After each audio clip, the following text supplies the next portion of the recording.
It's so fucking. Bro, we are the real deal, bro. I'm showing it every day. Watch today. It's not my family. In your head, they are fighting with their tanks and their bombs and their guns and their bombs. In your head, they are fighting.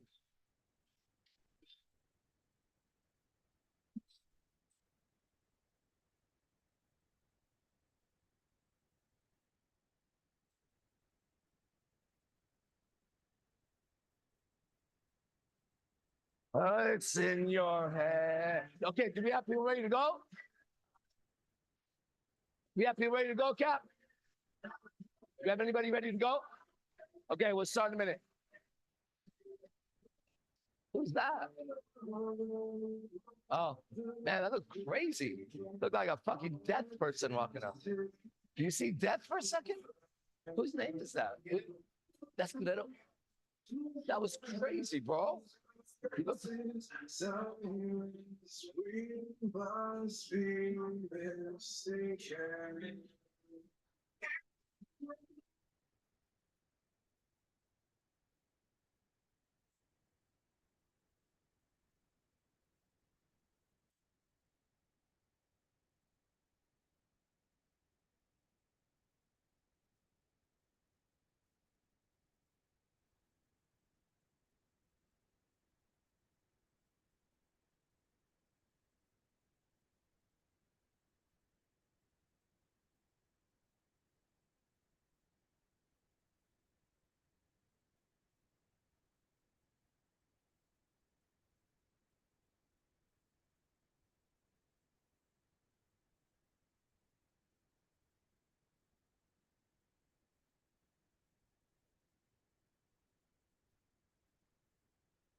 Ah, so good to be here. Everybody, this is AZD IMC Nation for the next 3 hours till 1 o'clock. Till 1 o'clock. We're going to do, I'm going to be helping you with your problems today. And I know, what the fuck? I know that I always help you, but today I'm extra good at helping you, okay? So bring your problems because they don't stand a chance. Now, in order for you to get the best help, 2 things. 1, ask a specific question to formulate a good question. I'll help you. Number 2, be honest, okay? Everything that I'm going to be doing today, first of all, is this, okay? I'm a man who lives completely unattached to life. I'm here to testify that I have no attachments to life. How's that? For real, you're looking at somebody, okay? And I'm a man with 0 fears. I fear nothing. I'm a man with no plans. I'm a man who knows God. God is real. I'm a man who knows that this being called Jesus Christ laid a path to his God, for sure. And I'm also someone who says that I followed that path and I achieved everything he said his God would give. Eternal peace, kingdom of heaven, healing.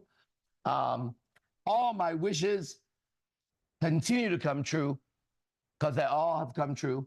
And now I just wish and it comes true. Okay? I don't cast a spell.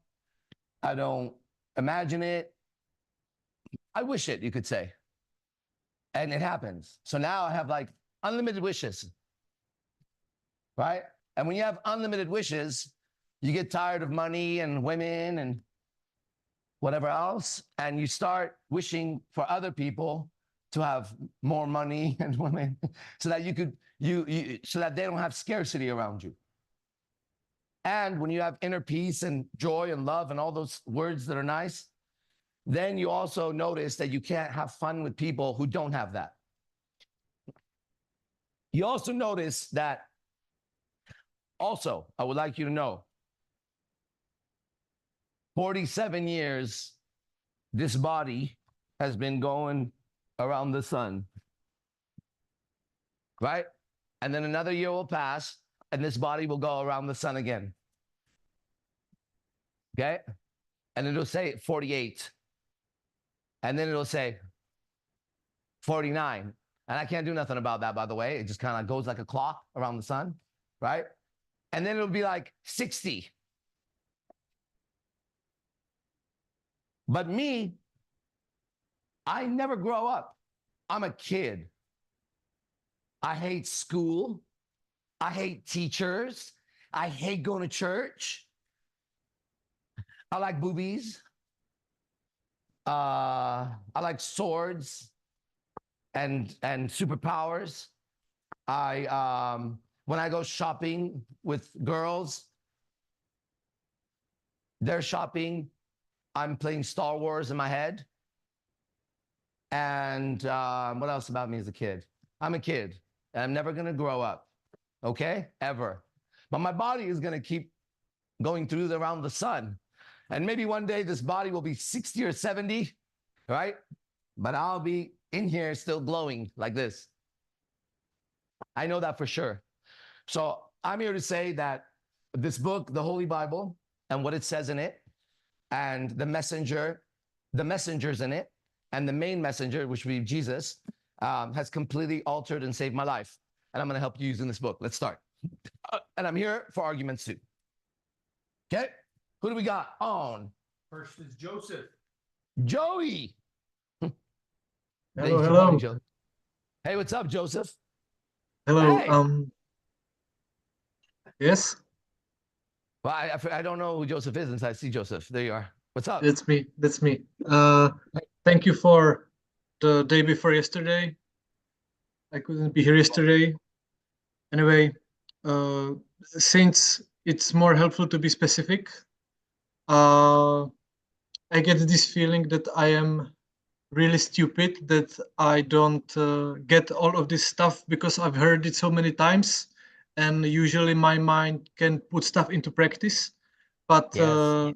lots of times my bad thoughts overcome me, or bad feelings as well, and I start to doubt what I need to do, and I try to calm and say, as you said before, I will do only if I know that it's from God, or I know what I want to do.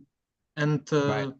then I have all these contradictions about like desire is bad, for example, or all this stuff that I have in my mind, like that some people could say is sin.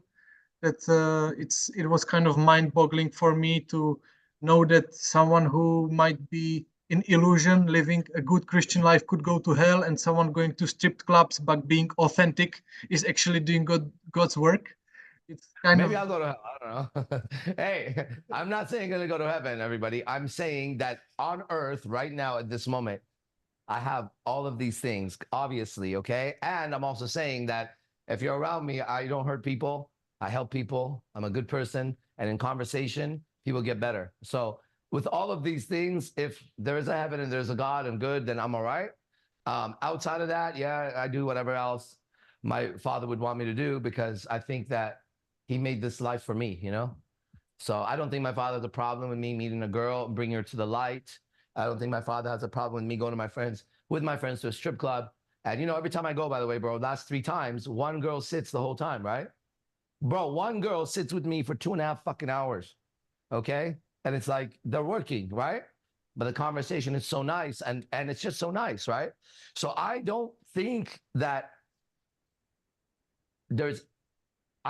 I'm not doing anything wrong in my heart, right? But I don't know if I might be going to hell. Maybe the devil's playing a trick in my head. I don't fucking know. Here's what I know. I know that I don't know. That's for sure. So I'm not certain of anything because it keeps flipping on me. However, I do know for the first time in my life a fact that I've been looking for forever. which is there is a right and I know it, and there is a wrong and I know the difference. Once I know that 100% and I know it now, right? Then I can freely live without having to police myself ever again because my heart is pure, right? And I bet you your heart is pure too. I know it is, okay? And so instead of sitting there and entertaining, like dancing like Bennie did, right? Instead of sitting there and entertaining the thoughts by dancing with them and conversating with them, I'm going to tell you something when it comes to evil, okay? For everybody, don't get in conversation with evil anywhere, anytime, because it's coming from a bad place and you're coming from a good place. So at the end of that, okay, at the end of that, you're either going to turn bad or you're going to get slimed, but they're not going to turn good. Not through that conversation in you, unless you were sanctioned by God to do it. And I can do it. So if you can do it, congratulations, go for it. People need to work, right? However, until that moment, nobody should ever conversate with evil. And the biggest evil is in your head, not outside. You should not entertain and dance in front of and bring tea to and say, come in, watch movies with me, any thought. Okay? You should never feed, here, have some food, any emotion. Thoughts, they are entertained. And that's how they keep going. They thoughts like to sit down and talk about things. Thoughts like to debate. That's what a thought demon would be, right? Or a thought would be in the head. A thought is continued by debate, by entertaining, by giving new perspectives to it. And this keeps the thought alive and stronger because now it has another image stuck to it, another image stuck to it. And the thought gets so big, I can't even sleep now because there's a thought in my head that I've been entertaining all day, reading about, getting information about, watching shows about, and now I'm trying to go to bed and this motherfucker is alive. Okay? So now I'm gonna have to take some sleeping pills or something to what? This is not gonna go to sleep. I am gonna go to sleep while this now is even more alive in the environment. Okay? Now through the night, the sounds and things are actually being recorded even heavier, and I'm gone. So then I may wake up the next day and go, I just don't feel like getting up this morning. Because the thoughts were very active, but you sedated yourself so that you can sleep. This happens with, I had insomnia, sleeping pill. Bro, come on, man.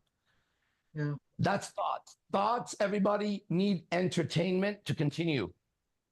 Emotions, they don't do that.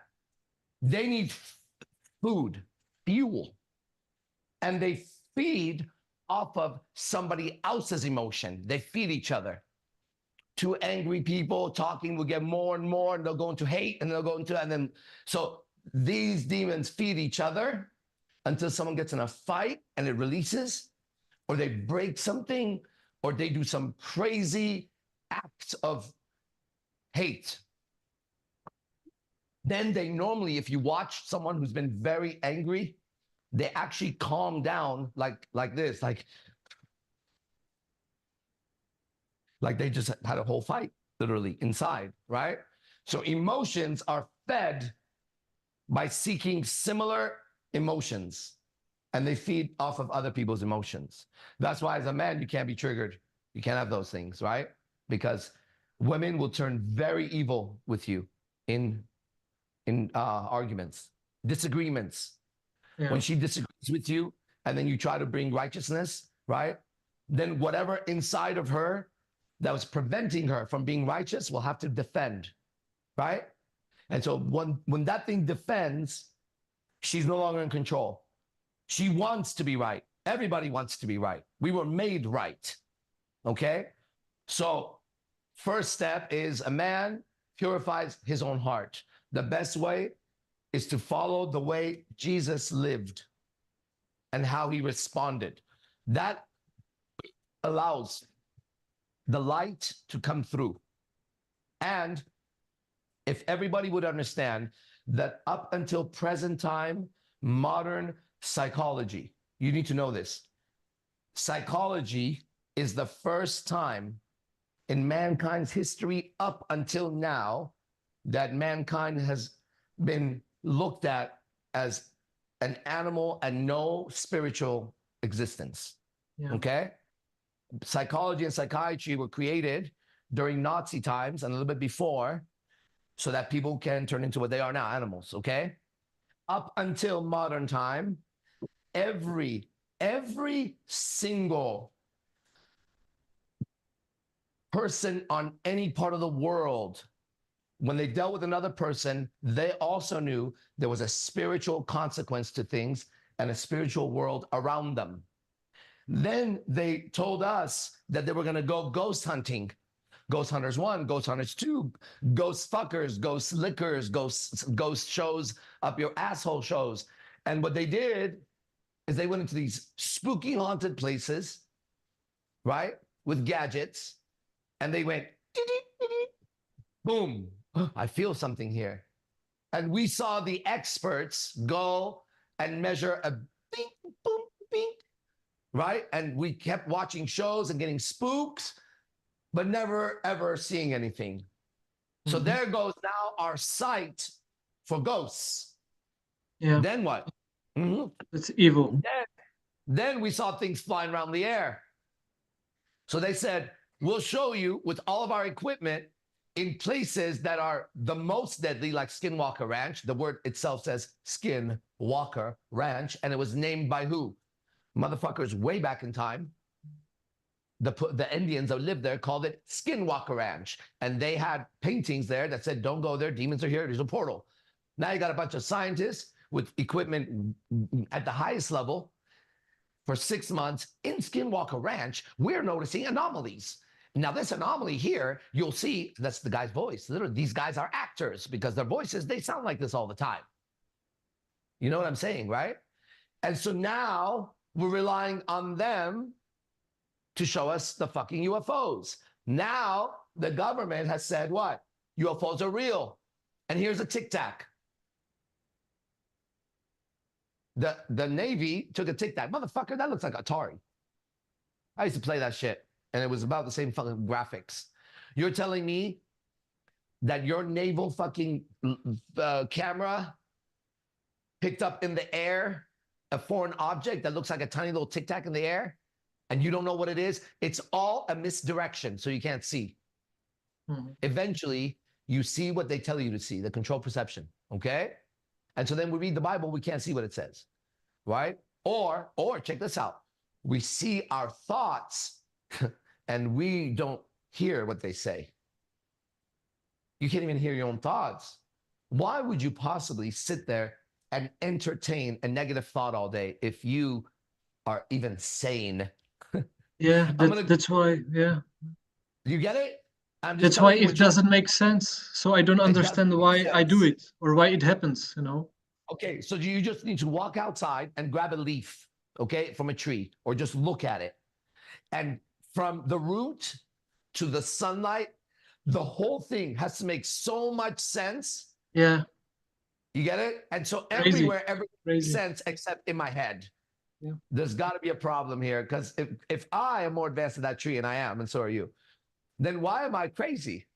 Yeah. But what if no one told us that these were thoughts inserted from outside and they latched in to another thought or an emotion? Mom was angry. She said some shit. The emotion hit the child. The child was surprised because what the fuck is mom screaming at me now? I don't get what the fuck. I thought she was just help and happiness, right? And then the child gets rattled and sits down. The innocence of the child tries to make sense out of the violence of a mother or a father on him. And he doesn't get it. Then the mother or father feels bad or doesn't feel bad, and it's feeding time. So when they come pick up the child, they could even pick up the child with anger. And here, eat this, you little shit. But the child is like, oh, food. And they start to perceive love as that level, right? Because that's what they got. And their innocence goes away little by little by little by little by little. And so we're all fucked up like that. Now, I'd like to speak the Bible for a minute. Is that all right? Yeah? Enough? At it?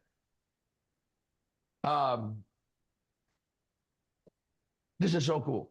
So mother and father, I'm speaking Bible now. So if anybody want to debate Bible, I would like to debate this part, okay? The mother and father have a child, right? So you got dad's seed, mother's egg. Bing. All right? If we say at the moment when the baby is conceived and begins to grow inside, if we said, who does the baby belong to? Let's take a vote. Mother? Father? What? What would you say? It's a guess, and I'm going to show you what I believe is happening. What do you think? Father? What do you think? Father? What do you think? Father. Father? Because the woman belongs to the man. Okay. Say the child belongs to the father. Okay, so now watch this. Let's take it one step further. If I said he gave the semen, she gave the egg equally, one without the other wouldn't work, right? And I would say to you, just for the sake of the argument, because we're going to use the Bible, so I'm going to know there's a God. What if I then inserted this? The baby actually belongs to God. Would you disagree? Anybody that said father? You wouldn't, right? Now watch this. That makes sense, right? But this is actually where it's different.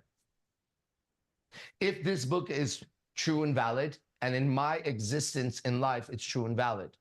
It's more valid than any history book I ever read. More magical than any magic book I ever read. It tells better astrology than any astrology book I ever read. It has better UFO stories, mythology. This is the greatest story I ever read in my life so far, okay? Now, God, in the story, the child belongs to God. So we think, however, per the story, where we are out of, well, human beings are cast out of Eden. Did you know that?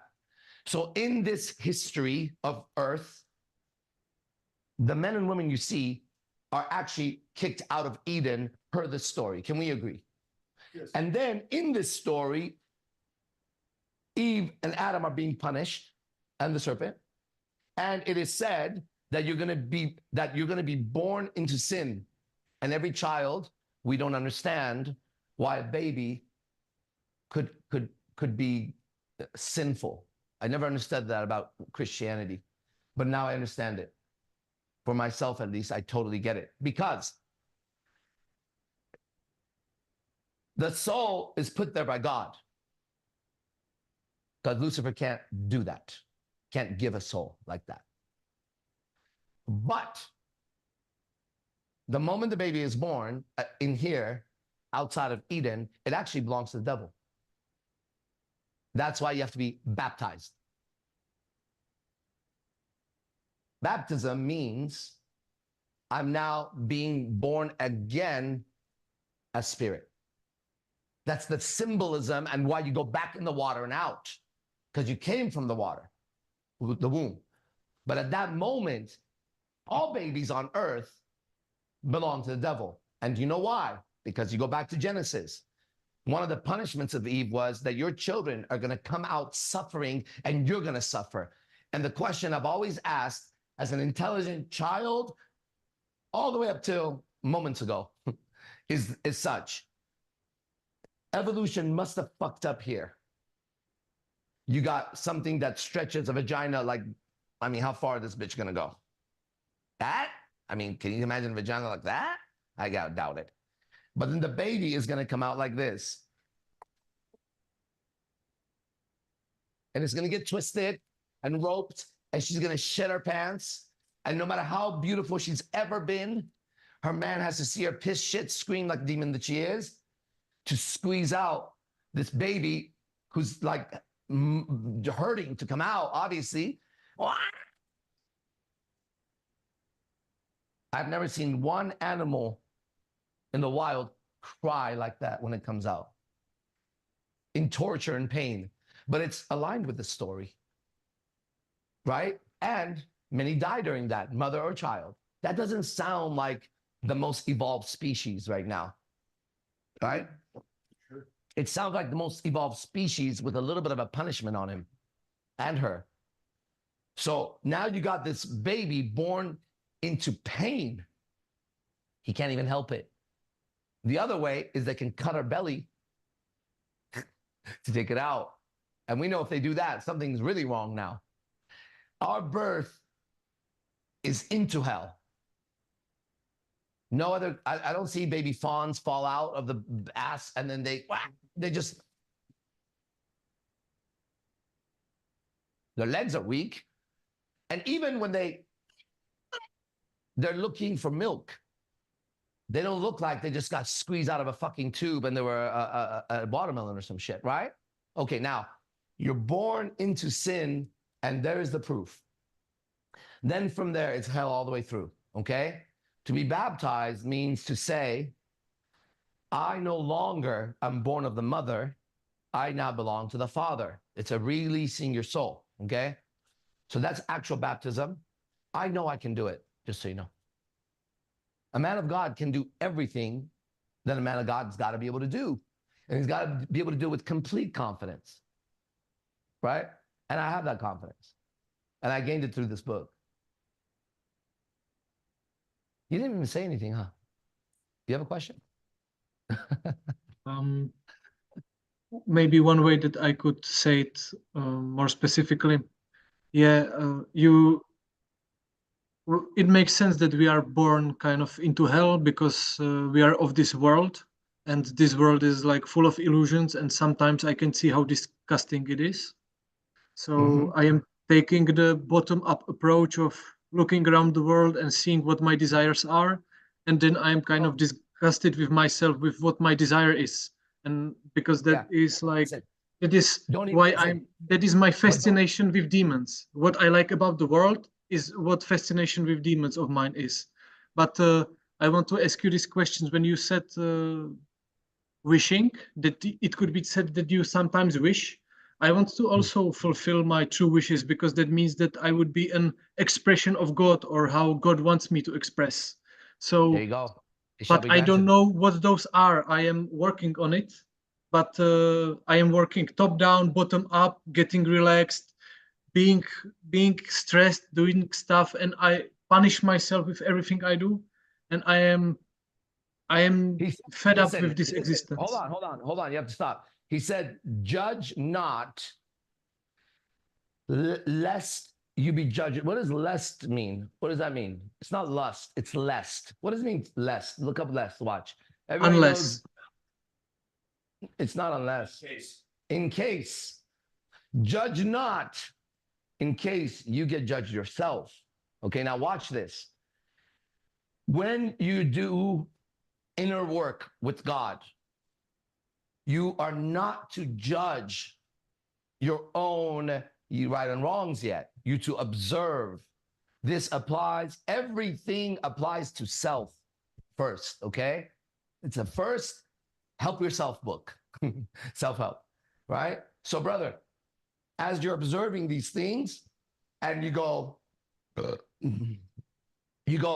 burping is gross. I should never burp. Why am I burping? But because it's feeding the demon. No, but you don't want to do that. But that's feeding the demon to judge it. You don't know what's good and bad, bro. Because if I thought what was good and bad, maybe I have to break up with my girlfriends, not go to the strip club, not smoke, and next thing you know, I'd be sitting here as stupid as everybody else, thinking I know God. Has nothing to do with that shit. I meant the judging is feeding the demon. You don't know your path yet, and it's as unique as your fingerprints. No other man shares your fingerprint, right? Anywhere, ever, like ever. That's a clue. That's a clue. If your physical body's fingerprint is different than every man, so is your soul's imprint on life. But we're born into the devil's playground, okay? And he has his sons or messengers or angels that come for his children. See, that's when they say God really loves his children and stuff like that. As this becomes more and more real, you'll notice how many times people have turned away from God and done all kinds of crazy shit, right? And then the moment I have them look at God, they're okay. And that's how I know that God is love and forgiveness. Because if anybody betrayed you as much as you betrayed God, if he was real, man, you would say, fuck that motherfucker. He's just an ant, right? However, everyone knows as a human being that your child could come out fucking retarded and deformed and it won't You would matter. love In it. fact, in fact, you might protect him more, right? So if there is a God and if he built us from his image and his breath, then he would have the same love we have towards our retarded child. Why would it be any different, right? And so you could say the people here have become his not retarded, some of them, but mostly bad, disobeying children. Now, the thing with faith, people can't apply faith very well, right? Faith is a word that comes with the word obedience. If you want to have faith in this God, you have to obey the commands of this God. You can't say I have faith, but I don't obey the commands. You must not have faith. Faith means I will obey the commands and I have faith that it will, whatever. So people say, I have faith in God. Say, okay, do you obey the commands? All of them, 100%. Well, Friday nights are for drinking with my girls, but they're going to Vegas and, she's not a bachelor. I grew up with her. And the moment you deal like that, it says in here, you shall not worship two gods. You can't. The moment his promotion job is more important than his freedom, he'll suffer forever. And if he does very well in his job, he'll get promoted to a higher level of promotion for the demons. If he does really, really well, he might one day own a strip club for demons. I have a brother of mine who owns a strip club, okay? He is one of the most fucked up human beings you ever meet. He waves his gun in the air around his friends, right? I'm serious. He turns to his staff and calls them cockroaches in front of me, right? He's filled with so much anger. And then when he sees me, he comes up and he starts confessing and crying and saying, I don't want to be like this, man. You don't understand my life. I don't want to be like this, bro. You're the only one. And this is before you knew what I know now, right? And he's like, look, I'll pay you $5,000 just to come talk to me for an hour, but just you and I. I'm losing myself, man. I'm losing myself in the drugs. I'm losing myself in this shit. This shit is bad. I'm losing myself, right? But on the outside, he's an extremely good-looking guy, extremely successful, a lot of money, probably the finest women. Like literally, I think that has the finest woman out of everywhere I've seen, right? Is his club, right? He's one of us. He's one of my brothers, one of my students, right? And he's going away, right? So I message him every once in a while. And if you keep getting promoted with the devil, you end up there in any area. But with the light, you don't even have to worry about that at all. Like it's not even whatever. Yeah, Whatever. I want that. Yeah. I want that. You have it. That's why you're seeking it, because you already have it. Once you know you actually have it, and the seeking of it was a distraction from it, then you just sit in it all day. And if nothing happens, nothing happens. If something happens, something happens. When it's time to eat, you eat. Right? When it's time to sleep, you sleep. It's not about the clock. If you eat, you wash your dishes, because that's what you do, right? Like it's just life is so simple. And then if a text comes through, you answer it. If you want to hang out with somebody, you genuinely want to hang out with them, right? So you just hit them up. And if not, you're always good by yourself, because whatever is happening is fine at that moment. And if you feel lonely, if ever, then you reach out to somebody, but it's cleaner. So life gets very simple. And then a woman around you sees how simple you are, but how powerful you are. That's real power, simplicity, right? I am so lucky that I feel like I have a lot of people, or not a lot, but a couple people that are at your state of mind in life that I can talk about these topics. If then they've Right. been also telling me that I might have it, that I just need to accept it. But how to dwell in it, how to stay in it. I've been working with the mechanics that I want to get lost in my environment, not to be in my mind, but at the same time observe my inner space, accept everything. No effort. You're putting effort to do that. Do you get that? You're doing that with effort. You're not supposed to try to observe the environment. You're not supposed to try not to think. That's another thought, another observation. But right now, all you need to know is everything I keep saying. Keep reading that book and just sit in it. Don't try to sit in it. You're in it already. Again, these conversations you have to have and go back and come back, right? Don't look for that moment of enlightenment because time is not like that at all. When it happens, bro, and it's going to happen for you. It's going to happen in a surprise. If it's not a surprise, if you got yourself there, I promise you it's a lie. I promise you. Yeah. It has to happen. And all throughout history, all the Buddhas, everybody, read their stories. It happened, but there was something about them. They lived very, very purely, all those men.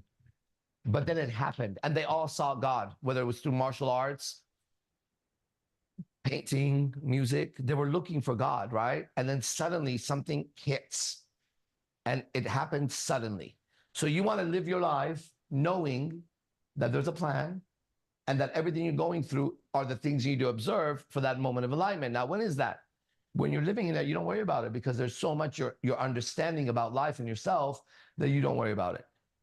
When it does happen, then what looked like past and future won't be like that. Yeah. It'll look like your entire life was now because you could access whatever you need to, just like when you think about it, but it doesn't go like this in your head. Okay? It goes like this in your head. And then it goes like this.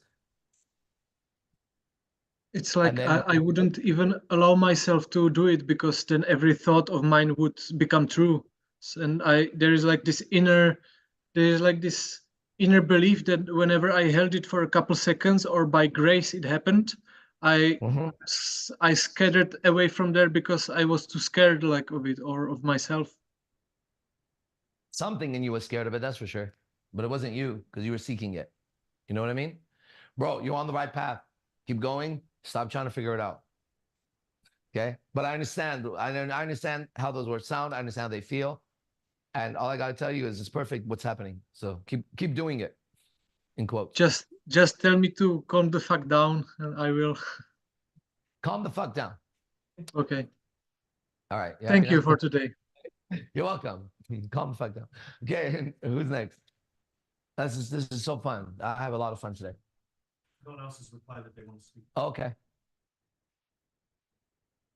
What do you think about that? Born into. I saw where you were going. He owns it. Yeah, that's right. He owns the lease on everybody on earth. And that's why baptism, you have to be born, right? But now. Really, the baptism can't just be the ritual of it when you're 8 days old or whatever. The ritual is a ritual back in. So what do you think about baptism? Does it need to be when the person is mature enough to know what they're doing basically and have come to the light and accept it? Like it has to be like an internal decision. Then yeah. The dip is after here. You don't do this, then this changes. A person has to be like, I've seen the devil. I've seen his works. I'm not okay with this. I'm a sinner. I don't want to be this anymore. For real. I give my life to Christ, to God. I give everything. What about your Friday nights? What about the alcohol? Whatever it takes. Whatever it takes. What about your job? You got it. Why? Because I've looked and it's all wrong and I cannot live like this anymore. I must kill the evil in me. Okay, come in here. Get some witnesses. Say the right words. Now, who's saying the words? That motherfucker better be pure. You know what for myself, okay, because that's the role I've been given my whole life. To be a preacher of the word, of any God, if he helps, okay, is the most powerful position on earth for me. There is no rank higher, but it's given by God, not the guy who goes and learns how to preach or grows up in the church and speaks, right? It's assigned by God. And when it's assigned, then you understand how important it is, right? To be a man of God. Blah blah blah blah. Babylon. Okay. What do you think, Jaime? What's happening over there? Things are changing. Yeah, for sure. I see a lot. I think next, buddy. Buddy, get ready to be humiliated, buddy. It won't be that hard. You're like third round or something. First round. First round is you always. We know the first round, they arrived together to San Jose. They arrived around AZD, first round. Go ahead. Yeah, a lot of things have changed. Being around the environment. I was telling Octavio, I feel like last night during the lecture, it was something was happening internal. Like as you were reading the Bible. Yeah. See how powerful it is? It removes curses. And it was revealed to me this morning. Some really, man. Oh, man. Go ahead, bro. Don't get me started. And geez, Jeez. Young Jeezy. No, that's Young Jizzy. Young Jizzy, not Jeezy. Go ahead. Try to Yeah. Let's see. Young Jizzy. There's still Lil Durk. there's still I don't know if I call it demons, Okay. but there's still insecurity that I feel. Yeah. Insecurity, and I'm like, how do I get rid of that? I'll give you an example. So last night was a big test for me Hell yeah. because it was my first time at that club that we went to, and so What a shit club. But hey, did I turn that motherfucker around or what though? Right? Zay, remember when you and I and Will in the back? And I said, this is an unfriendly fucking place, huh? And then when I came back, I said, well, too late now. They're gonna have to be friendly now. And then you guys saw what I did. By the end, it was again our space, right? Well, what a bunch of fucking assholes. Men, women, and children there. Right? Bunch of dicks. Fuck you. it's the experience I felt. It's so Yeah. yeah. Everyone. And then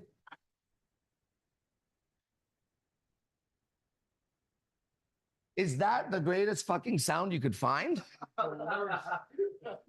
How violating. One girl was Telling me she's like, she comes there on Mondays because she likes the DJ. I'm like, are you kidding me? That fucking faggot usher looking guy? Fucking fag. Well, anyways, bro, just so you know, that was just like, what would that be like? I don't know. Go ahead.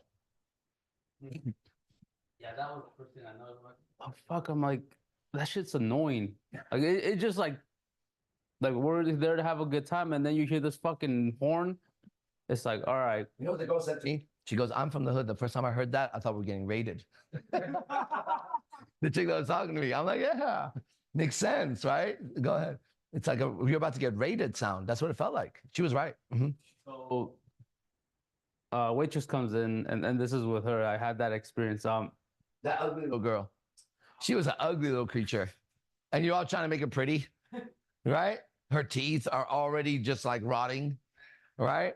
Her hair looks like she looks like a little witch that came out of a swamp or something, right?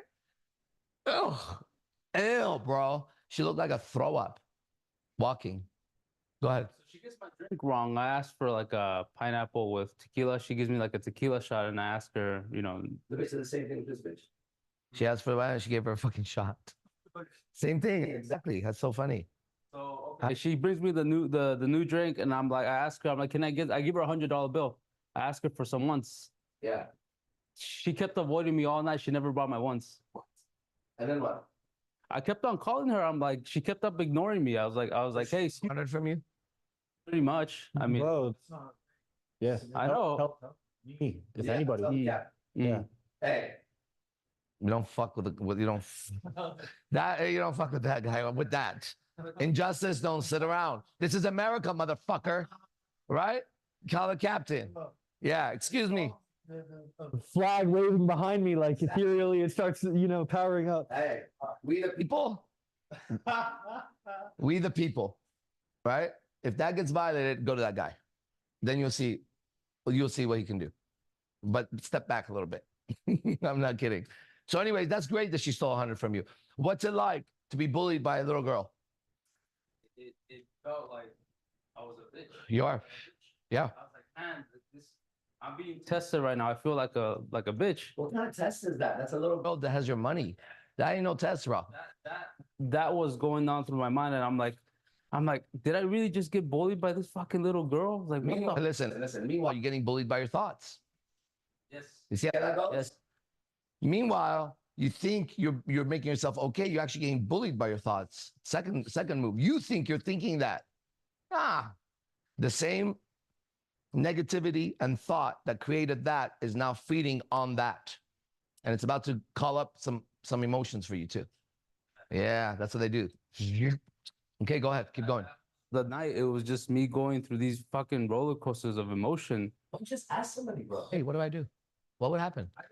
And this is another thought. Is like, this is the devil, and like, I don't want to make it a big deal. It's all right. It's just a test, and that was me the whole night. I didn't enjoy the night. Yeah, no shit. You were having a conversation. You were having a terrible conversation all night about yourself. You spent 2.5 hours sitting there talking to yourself about yourself and how terrible you're doing. I was like, yeah. And that was my, so I was like, okay, cool. Good job. I just That's it. observed it, and I'm like, okay, something needs to change. Are you coming out tonight? Good. I decided today that I'm also going out Wednesday nights, just so you guys know. I know if it's too much money for you, I understand, but I'm going to go out Wednesday nights too. Okay, it's important to do this for me. So come tonight. Sit next to me tonight. Today. Okay, nice, dude. You look great, man. Yeah, really good. Anything else? No, I'm waiting for that moment of like, oh, here's gonna come like, of like when I see I kind of like what forget the gentleman's name, but Yeah. like I'm seeking for the light too, but like course. when I find it, when is that moment? So I'm waiting for that moment, or I'm Let's put it like this for everybody, okay? As a clue, just so you stop worrying about it.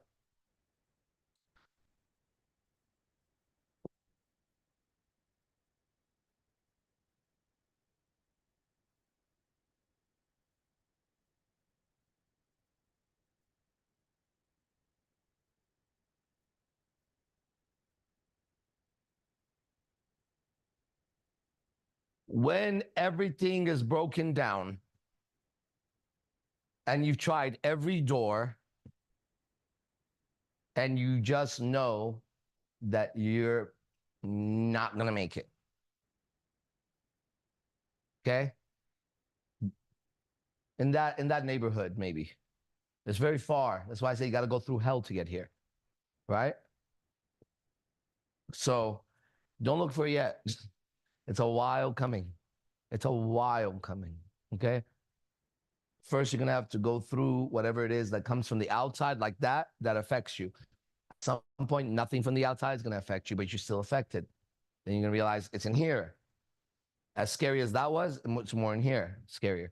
Then that goes, and then goes and goes. And all you need to worry about is, in order for you to have the freedom that you want and deserve, you're going to have to go, let's now use another term. We're going to use karma.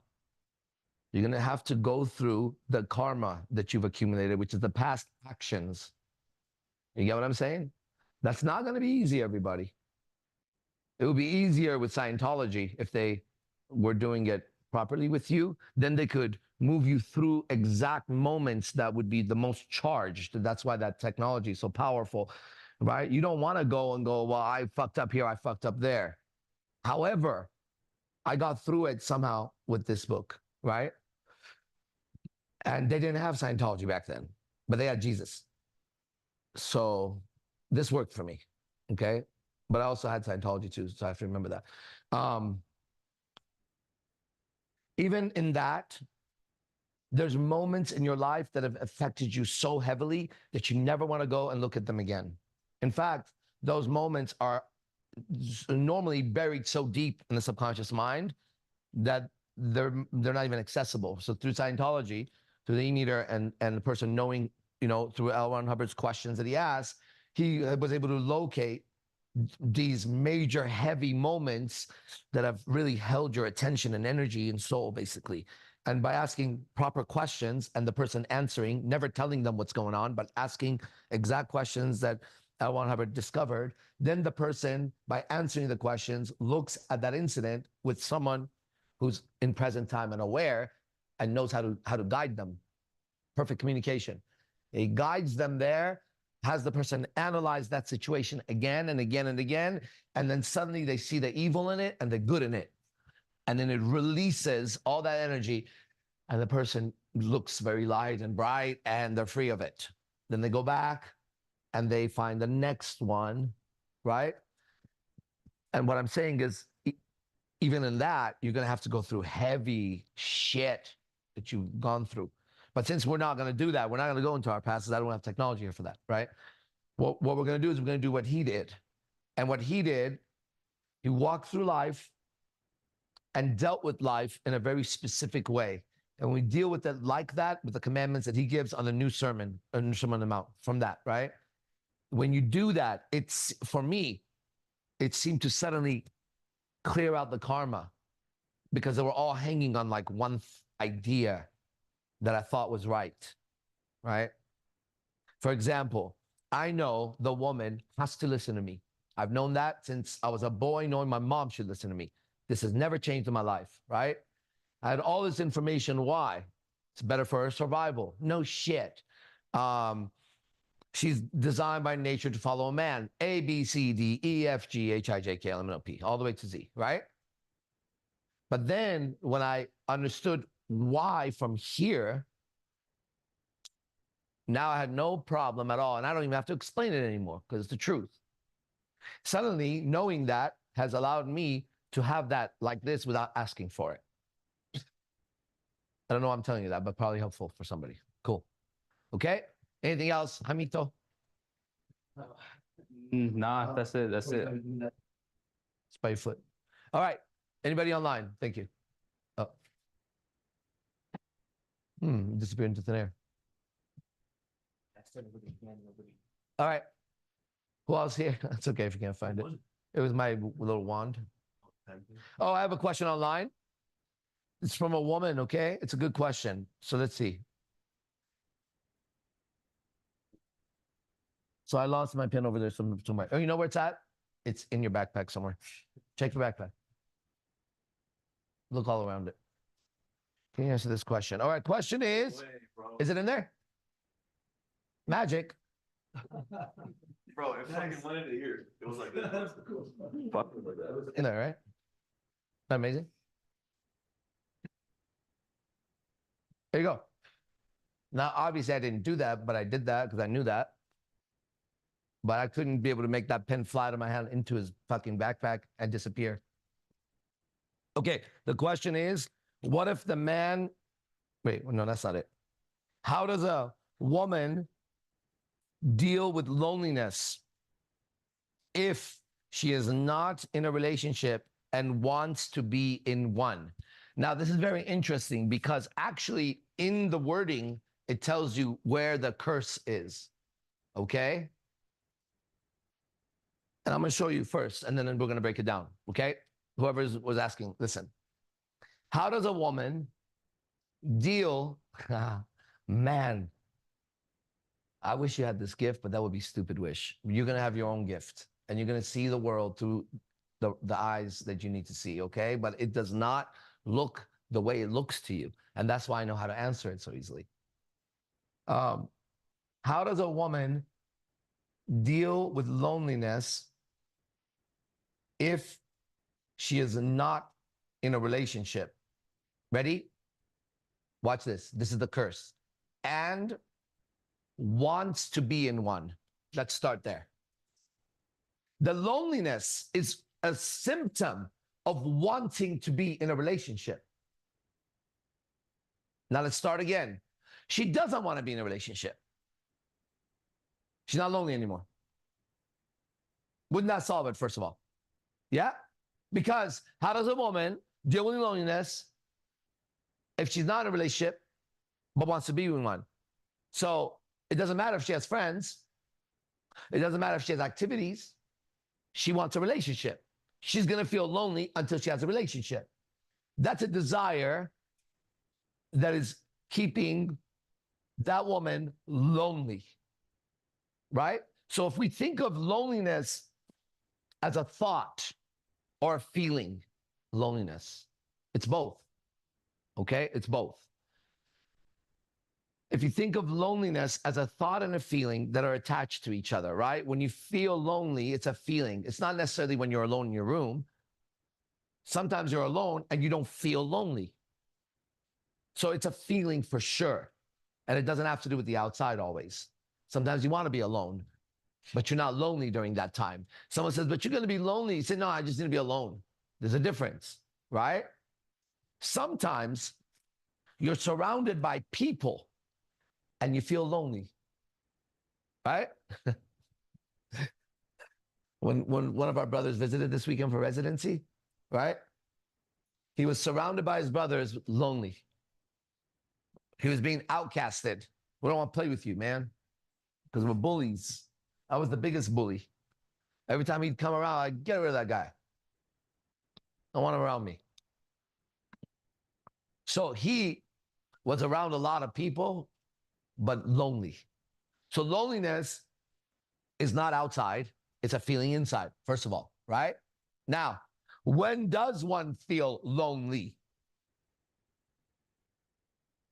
It's not when you're not in a relationship, because a girl in a relationship feels lonely. Did you know that? She'll say to her boyfriend or husband, I'm lonely. And he's like, oh, so who am I here? She said, no, it's not that. You work or you do this. Like, I feel lonely. I want a dog, a cat, a baby, a friend, a vacation, a work, a job. So she could, just so you know, whoever's asking the question, there are many women in relationships that are lonely. Is that a fact, or am I fucking making this up? So far, we know it's a myth that being in a relationship doesn't make you lonely. But you've been given a wrong idea that's stuck to you for a long time. Love you long time. And the idea is that if I had a man, I wouldn't be lonely. Okay? That's actually not true. Why are you lonely?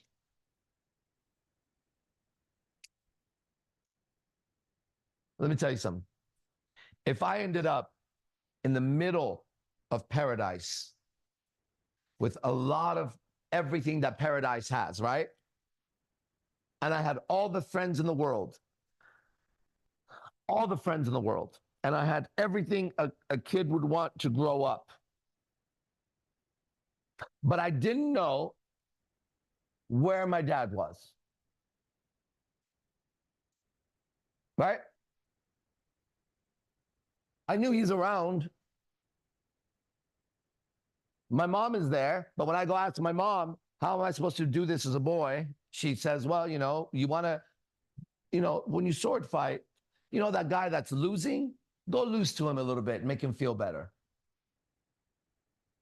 Okay, mom, because that's what a righteous, honorable man is, son. Okay, mom. Right? But the boy, I know we're talking about girls, but I'm getting there. The boy who never knew his father will always feel lonely. Do the men here agree or disagree? Agree. 100%. You all should know that out there. You could give a boy everything. If he doesn't know, he has no concept. Is there a picture of him? Why did he decide to have me, mom? You were an accident. 2 particles collided, his dick and my vagina, his sperm and my egg collided, and you were born. You're an accident.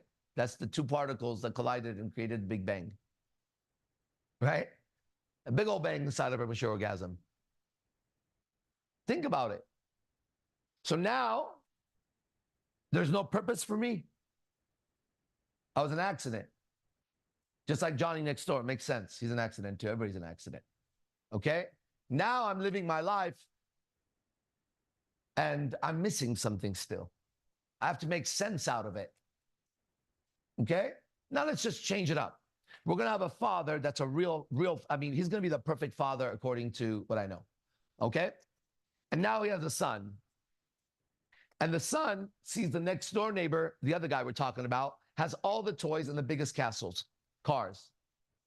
But as he's growing up, his father, step by step, guides his son on life. Every step of the way. Instead of his son going to school, he goes to work with his dad. Let's say his dad is a minister, whatever a fucking man wants to do. He takes his son with him. And in his work, he's part of a tribe. He doesn't sit on a fucking computer punching numbers like a faggot, calling that work. So he's going to be around other men that do men work. And they know that's his son, and they have sons. And so everybody treats that son like a boy. When he comes back and the next door neighbor girl comes over and says, you want to play with my toy? He's like, why are you here? I go to work with my dad tomorrow. He should be watching his dad do a righteous work. And a man doing righteous work would want to bring his son to it to show him he's proud. And he'd be proud of his son. Because he would have had a son because he wanted a son. Not because they were fucking 300 times a month and they had a son and they tried not to have one. Listen, you guys as men and women can have all kinds of sexual gratification without having to insert your dick inside of her and come inside of her, just so you know. That final act is the devil if it's not for a child. Because you can get all the satisfaction. And have you ever been with a woman who would risk your future, her future, the baby's future, and tell you to stick it in without a condom? Have you ever been part of that and missed it? When she's hungry for your dick without a condom and she doesn't even know you? What is going on?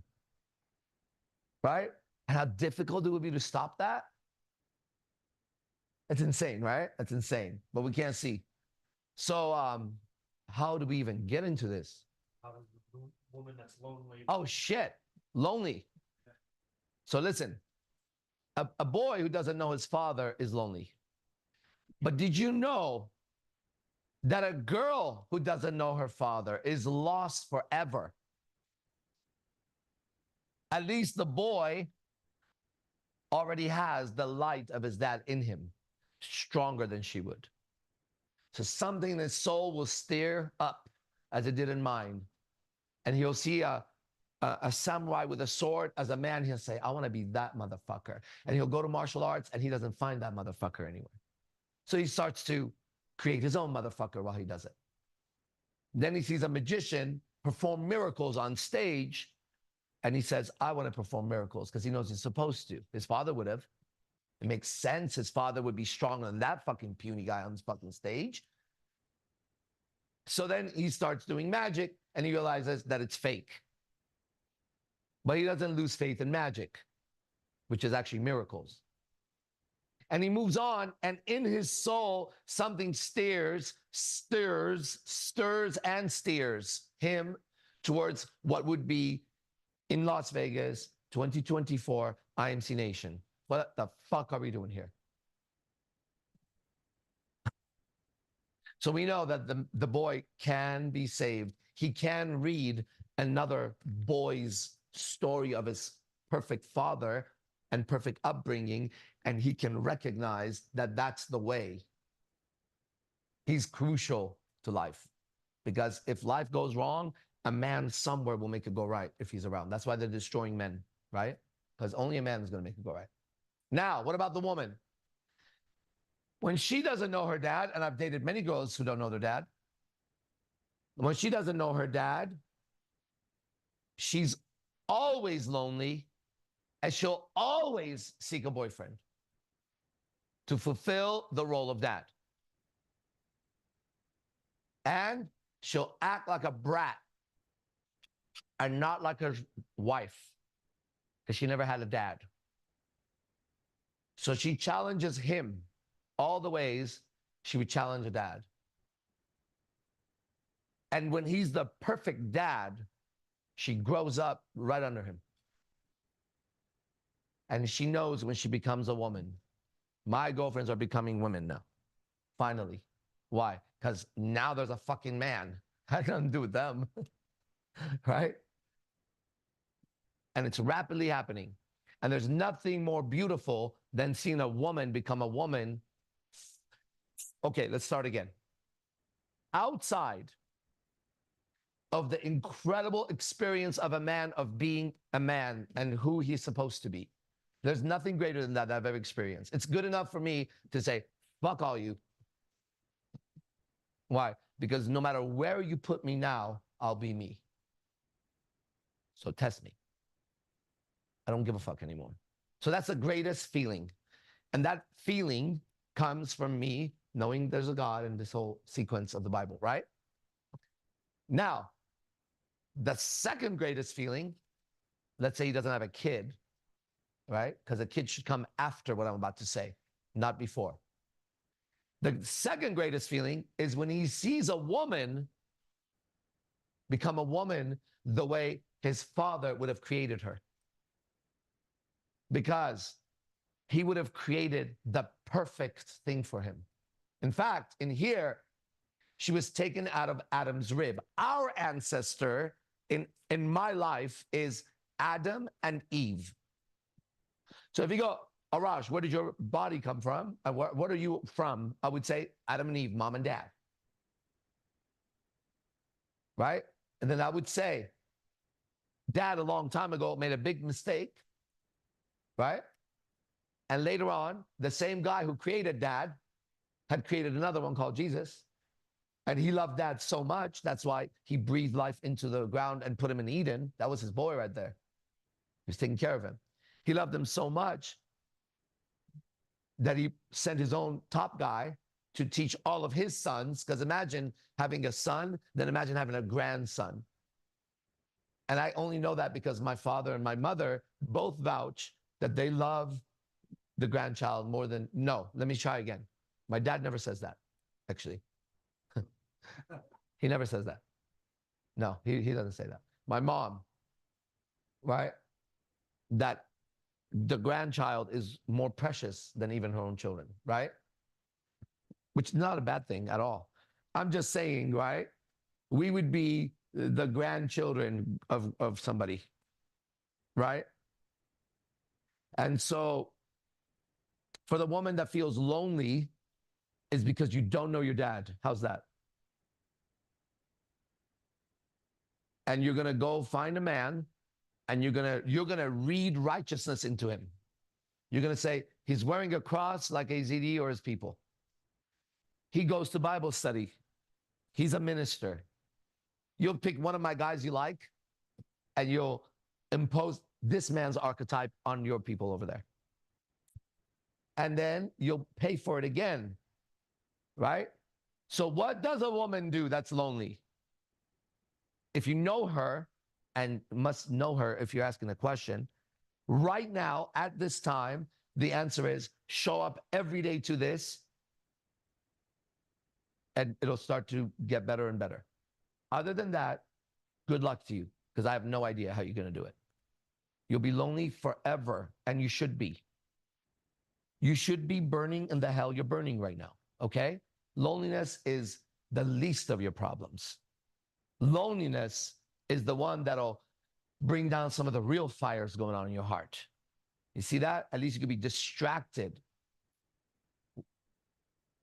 That's a big enough distraction, a boyfriend, to have you stop looking at what you should really be looking at when you don't have a boyfriend, right? Which is why, as old as you are, probably as pretty as you are, because I don't see any ugly girls up there, why you've failed so many times in life. Why your life right now is truly a disaster made of matchsticks ready to burn up or kick down. That you know nothing then you have no friends. You don't know that anyone loves you. You don't know if there is love. You don't know if there's God. You would easily shake hands with the devil to give you what you want right now. That's your condition. And your escape is to look for a relationship, thinking you're alone because of a relationship or lonely. No, you're lonely because your heart is black.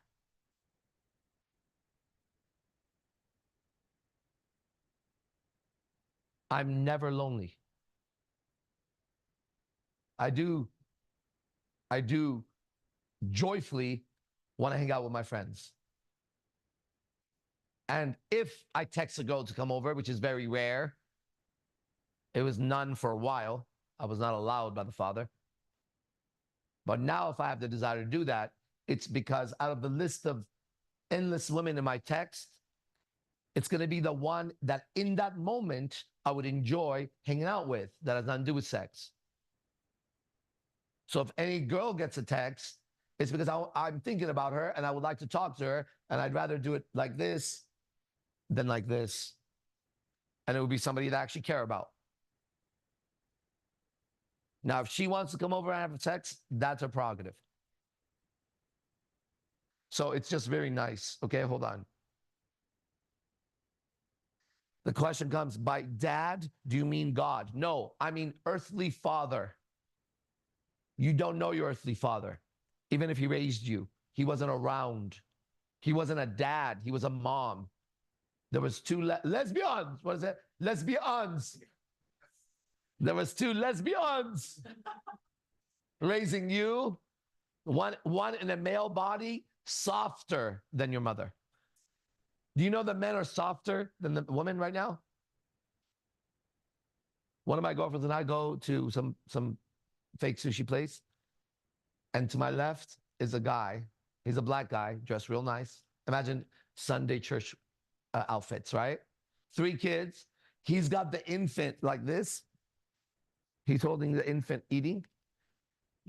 Well, he's here. Next to him is his little black boy, and he's doing this while he's doing this. Ready? Right here is another little kid on a little phone right in front of him. She's sitting over there looking like a motherfucking vampire queen. Sharp.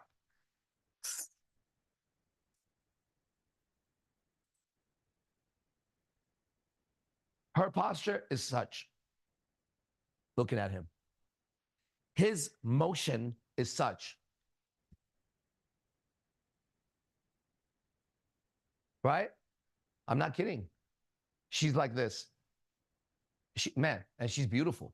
She's a light-skinned black girl that looks very nice. Head to toe. And she's like this. The whole time. Then the guy gets up to go. I tell my girlfriend, he has to breastfeed. He doesn't want to show his titty. And he gets up and he goes to the front. And for a second, I really think, I go, oh no, he's going to change the baby. Right? No, he goes and grabs the stroller. And he brings the stroller. He puts the baby in it, fixes the baby, puts the bottle. She's here still. Getting her phone. Now, I'm using my energy to tickle her. And I tell my girlfriend, all right, I'm now going to get her attention. So I started looking directly at her. She's not very far. She's right over there. Natural reaction for her would be to look at me, especially when she's about to now get out and walk this way and not look at me, right? So I'm just directly now looking at her. If you guys have been out with me, I'm just going to see what happens. And so this man now fixes the baby, gets the other kid ready. The kid with the fucking phone now, as I'm doing this, the kid notices me and looks up. So I give him a little smile. He moves over there and runs to that. She now is taking her time. He's waiting. Here she comes. Doesn't look at me at all. Doesn't look. You'd have to work very hard to not look at me at this point. Okay. She has to go past just like this. It's just like this. She gets up. She goes slow. They walk. He's pushing the stroller, holding the baby, and she's elegantly walking through. I said, did you notice? She didn't even look one time at me. Bitch knows what she's doing. So he's very soft, but he looks like a big black man. Okay, that's being eaten alive by some kind of a fucking venomous creature inside, right? So even if you had a dad, I bet your mom was wearing the fucking pants. Okay? So that's not a dad, right? That's not a dad. There's absolutely zero argument between man and woman in a healthy household because the roles are clear, right? We have roles here. Any organization has roles, right? And so it would be weird if somebody who's like in charge of this group and gives the orders to whatever group for then someone to argue with that person. Like, then why are you in the job? Right? So a woman gets a man so that he could lead her properly in life because she's wrong every single time. Right? So in that case, I'm going to have to order you what to do, just like the Lord orders me. And it's not voices in my head. Okay? I've overcome the voices in my head. I don't have voices in my head. When they come, I go, that's a voice in my head. Okay? So, blah, blah, blah, blah, blah. Loneliness, you're in hell. Congratulations. Come every day if it's important to you. And the moment something becomes more important than this, then recognize that whatever light you're getting from here, at that moment, you just shake hands once again with the devil.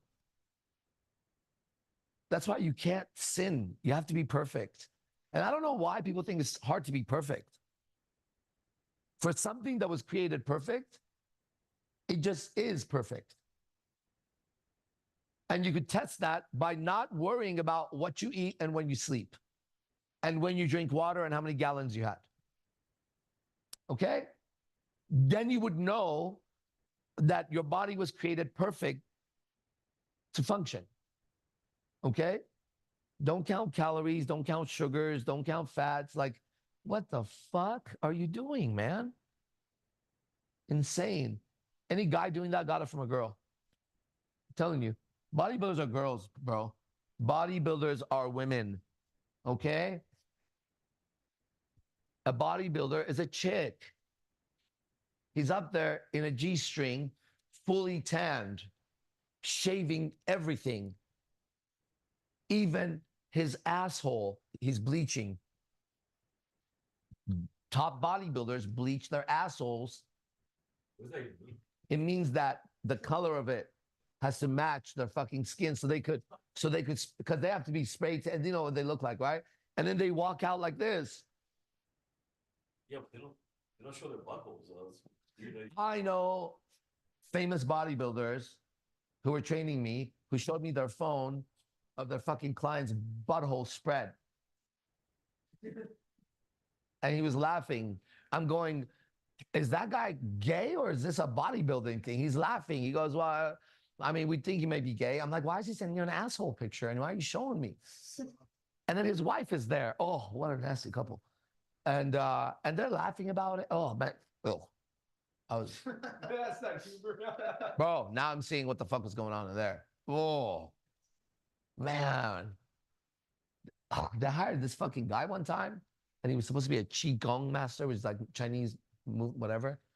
And this fucking faggot was so interested with me. And he was like, I like to work on your body. You have energy, whatever, blah. And everybody sees the light in the Rosh, right? And so, yeah, fuck yeah, you're a Qigong master or whatever, right? You're wearing all the right outfits and shit. You're speaking that quiet talk, right? These fucking nasty demons that I'm connected to are man, I'm ready to do this. Now I'm going to tell you some weird shit. Okay? Yeah, you know what's coming. Yeah. Here I am. Okay?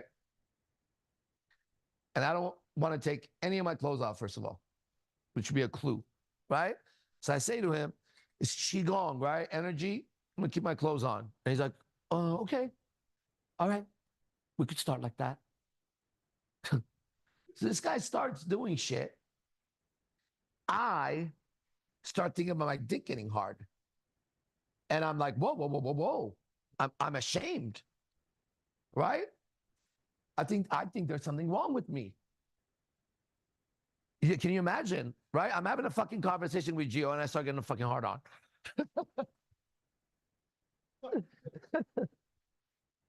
But I'm not getting a hard on, but it's starting to like move. And I'm starting to panic. Like, hey man, what's going on with me? Right? Anyways, I didn't get fully hard, thank God. But then he kept wanting to work on me for free. Right? That's even more weird. Well, now I can see him now. These guys were this group of just sex fucking fiends and druggies, man. They were so nasty, man. You know what? I really love him, actually. No, he's like one of my good friends. I'm just realizing how dirty he was. But he's, no, really. So when they're doing that, they're touching you, or like they're going over Massaging me, but like pressure points, kind of, right here. So then I'm thinking maybe he's releasing some fucking shocker or some shit into my dick, right? But dude, I'm a fucking guy talking to a fucking another guy, and he's like touching my body, and my dick's starting to tingle, right? And I'm like, man, this is fucking weird. So the whole time, like Jaime was talking to himself, this dude's massaging me, telling me about qigong, and I'm just being like, don't get hard. That's weird. Then I'm like, don't think about your dick. And I'm like, oh my God, bro. Right? It's in this moment that somebody with less light who didn't have girls might watch a show that says, have you ever thought men were attractive or felt comfortable or happy? Or you know what I mean? Because I bet you that faggot was doing younger people than me. That's what he does. And I know for a fact what he was doing with women because he told me, right? That he would use that to have sex with women. But that's a conversation every man has had with me about every subject, just so you know, at some point in their life. I've had every man of every field tell me. So I can't be lied to, from surgeons, bro, to police office. Man, ain't no one person. I've been with preachers. I've been all of them. They all want to fuck. And they're all using what they do to fuck. Uber drivers, fucking janitors, right? Grandpa, dude in the elevator, right? The old dude in the elevator, when the chick walks in and his hot walks out, you just turn to the old dude, nice song, oh yeah. Right? Welcome to Vegas, old man. Right? It's dirty, right? It's dirty. And we've done it, but we didn't feel right doing it. And that's what I'm trying to show everybody, right? You just felt guilty. You should feel guilty doing weird fucking shit. You felt shame. You should feel shame when you do shameful activities. It's shameful for a woman to go dance in her underwear tonight, right? And then try to act like I got it going on. I love hearing them talk. Don't try it. You'll get slapped. They tell me everything, and then, I listen so well. You see on my body, it's like, yeah. And then, I preach back, and then they go, and I go, do you know why this is happening right now? Because you're actually so fucked up that you can't even see it right now. Huh? All this shit you said is bullshit. This is last night. You are in hell. How are you going to try to tell me that this is okay? Right? You think I'm a fool here? Huh? This is trash. Pure trash. When we walked in here tonight, it felt like I walked into garbage. And you're going to try to tell me you're doing something that you want to do? Did you really fucking want to be a fucking stripper? Is that what your fucking goal was? I'm like, when's the last time you had sex? She goes, it's been a while. I said, I could fucking see it when you dance. How long? She goes, 2 years. I go, why? She goes, I can't find men attractive anymore. I said, then get ready to be a lesbian. And she goes, I'm not going to do that. I said, you're going to do that because that's what happens here. For sure. Or get ready to be addicted to some kind of drug. I said, you're a woman looking all fine and you haven't had sex for 2 years and you can't even be around men and enjoy the time, right? You're fucked up, dude. Telling me like you know God and shit. I said, you know the devil and that's what you know. And you're her daughter and that's why you work here. And that was my conversation with the curly haired chick last night. At the right moment. Because then, and it was no negativity in it, right? Blah, blah, blah. I could talk all day. So you should talk now. 11:25. Okay, let me see what all this is here. Anybody else?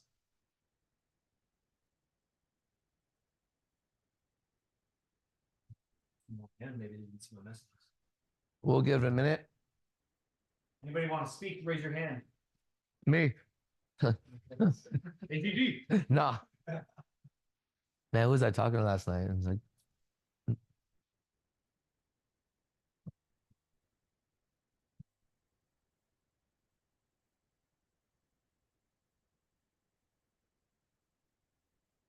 whatever is preventing you from asking the question, right, is the actual jail cell that you have to get through. And then you learn something when you talk to people. Everybody has the same problem. You think it's yours. Like the guy yesterday thinks he's the only one that talks to himself. I'm like, do you know everybody here has voices in their head? He's like, no. The Persian guy. Oh yeah. Remember? I'm like, serious? He goes, no. I go, you think in Farsi.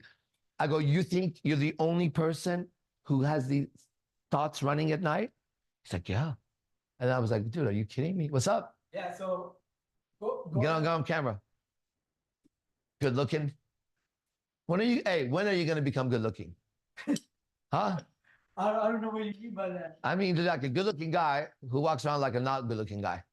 Did you know that? No. Well, now you know. You're a good looking guy, right? Yeah.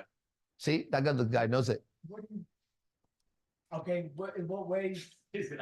I mean, it's never been. He's off. This is more important. No, okay. Let me go to what I was gonna say. I've met people who don't have voices in their heads. Like I would ask them, like, do you have a voice in your head to tell you like to do something or not to do it? And they're like, no, I don't have a voice in my head. Right. And that's weird because Who was like that? Do you remember? because I meet people and I just have random conversations with people. I also meet girls every night that tell me that they're with God every day. Just so you know. And they're so convinced of it. And that's why I came up with that meme. Oh, yeah. So it's the same thing for you. Yeah. You're running in the street, they don't have voice. Well, so what? I was like, are you not tapped in? Like, this is the thoughts coming into my mind. Like, are you lying? I don't even know what you're saying. Or are they not tapped in enough with their self-conscious? No, bro. They don't know what you're saying or they're lying. Or they're lying? Yeah. Come on. You know how I said, when you're going to become good looking, right? And that's just, like, I never thought of that. Like, where do you, like, now going to that? Like, It's related because everything is one verse when I hear it, okay? So let me tell you how. If I was going to fashion design you in my God's fashion show, I would say this would be the code, okay? The right way to say this, okay? When you stop acting and dressing and moving and behaving like the way your mother wanted you to do, you'll become very good looking. Because you're like a little boy right now, but you're a man. so You carry yourself like a little boy. I'm a little boy, right? But you carry yourself like a little boy. You operate like a little boy. you know, I could see that because, like, like from what you said, I have a 5-year-old in me. That's how I feel. me too. But that's okay. Yeah, that's how I feel. So that's why I have so much energy. Yes. And going to where you're saying, like, I never. That's why we've been friends for 14 years because we're kids. And that's what I'm saying. I'm saying you. How old are you right now physically? 36. 36, right? You as a 36-year-old man, right?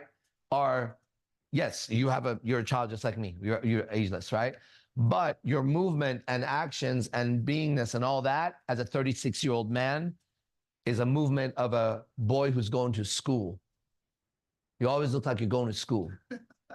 Right? That's a confirmation. Then he's always either getting off the bus to school or getting on the bus to school or going from class to class. Yeah. See, like that. You get it? Now check this out. Yeah. But you, as a 36-year-old man, will do the same activities, not as a boy who goes to school. And you'll dress for the activities, not as a boy who's going to school, but as a man who has children who's 36 years old. When you do that, you'll become very good looking because you are but you're holding the structure of a boy. What suggestions do you have? Like how you're here every day. Why don't you quit your job for 2 weeks and see what happens? And just be around us for 2 weeks. You have free AZD for 2 weeks. that's one of the reasons why I moved out here. You know what I mean? But you're not doing it. I'm here. Yeah. I mean, You have a promoter. You came here to learn what I know. Well, do you see since we came here how much I've grown? Oh, okay. So what happened? Right? So if you came here for that, something pulled the attention and made it seem like that's for this.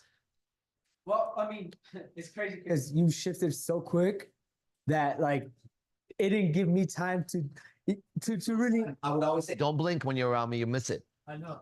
This is what I was talking about. And I blinked for too long because I missed the shit. Yeah, don't blink. So, but now don't miss it. Don't blink now, because I'm still here and it's still happening, and you're still here, right? So now see it. Take 1 week off. Borrow money from somebody. Here, I'll bet you pay them back. It'll be a righteous borrowing, right? Or we'll all pitch in. Tell us in 1 week what you make. I'm willing to pitch in with whoever else wants to pitch in. And we'll give you 1 week of pay, but you're going to have to be with one of the people that ride in AZD's car on their schedule. So that you have to be with one of them. It's like the movie Revolver. Right? You're going to have to give it all up for 1 week and be around them. Even if you want to stay at Pegasus. Or Eden is open. But you're going to have to be like a resident, right?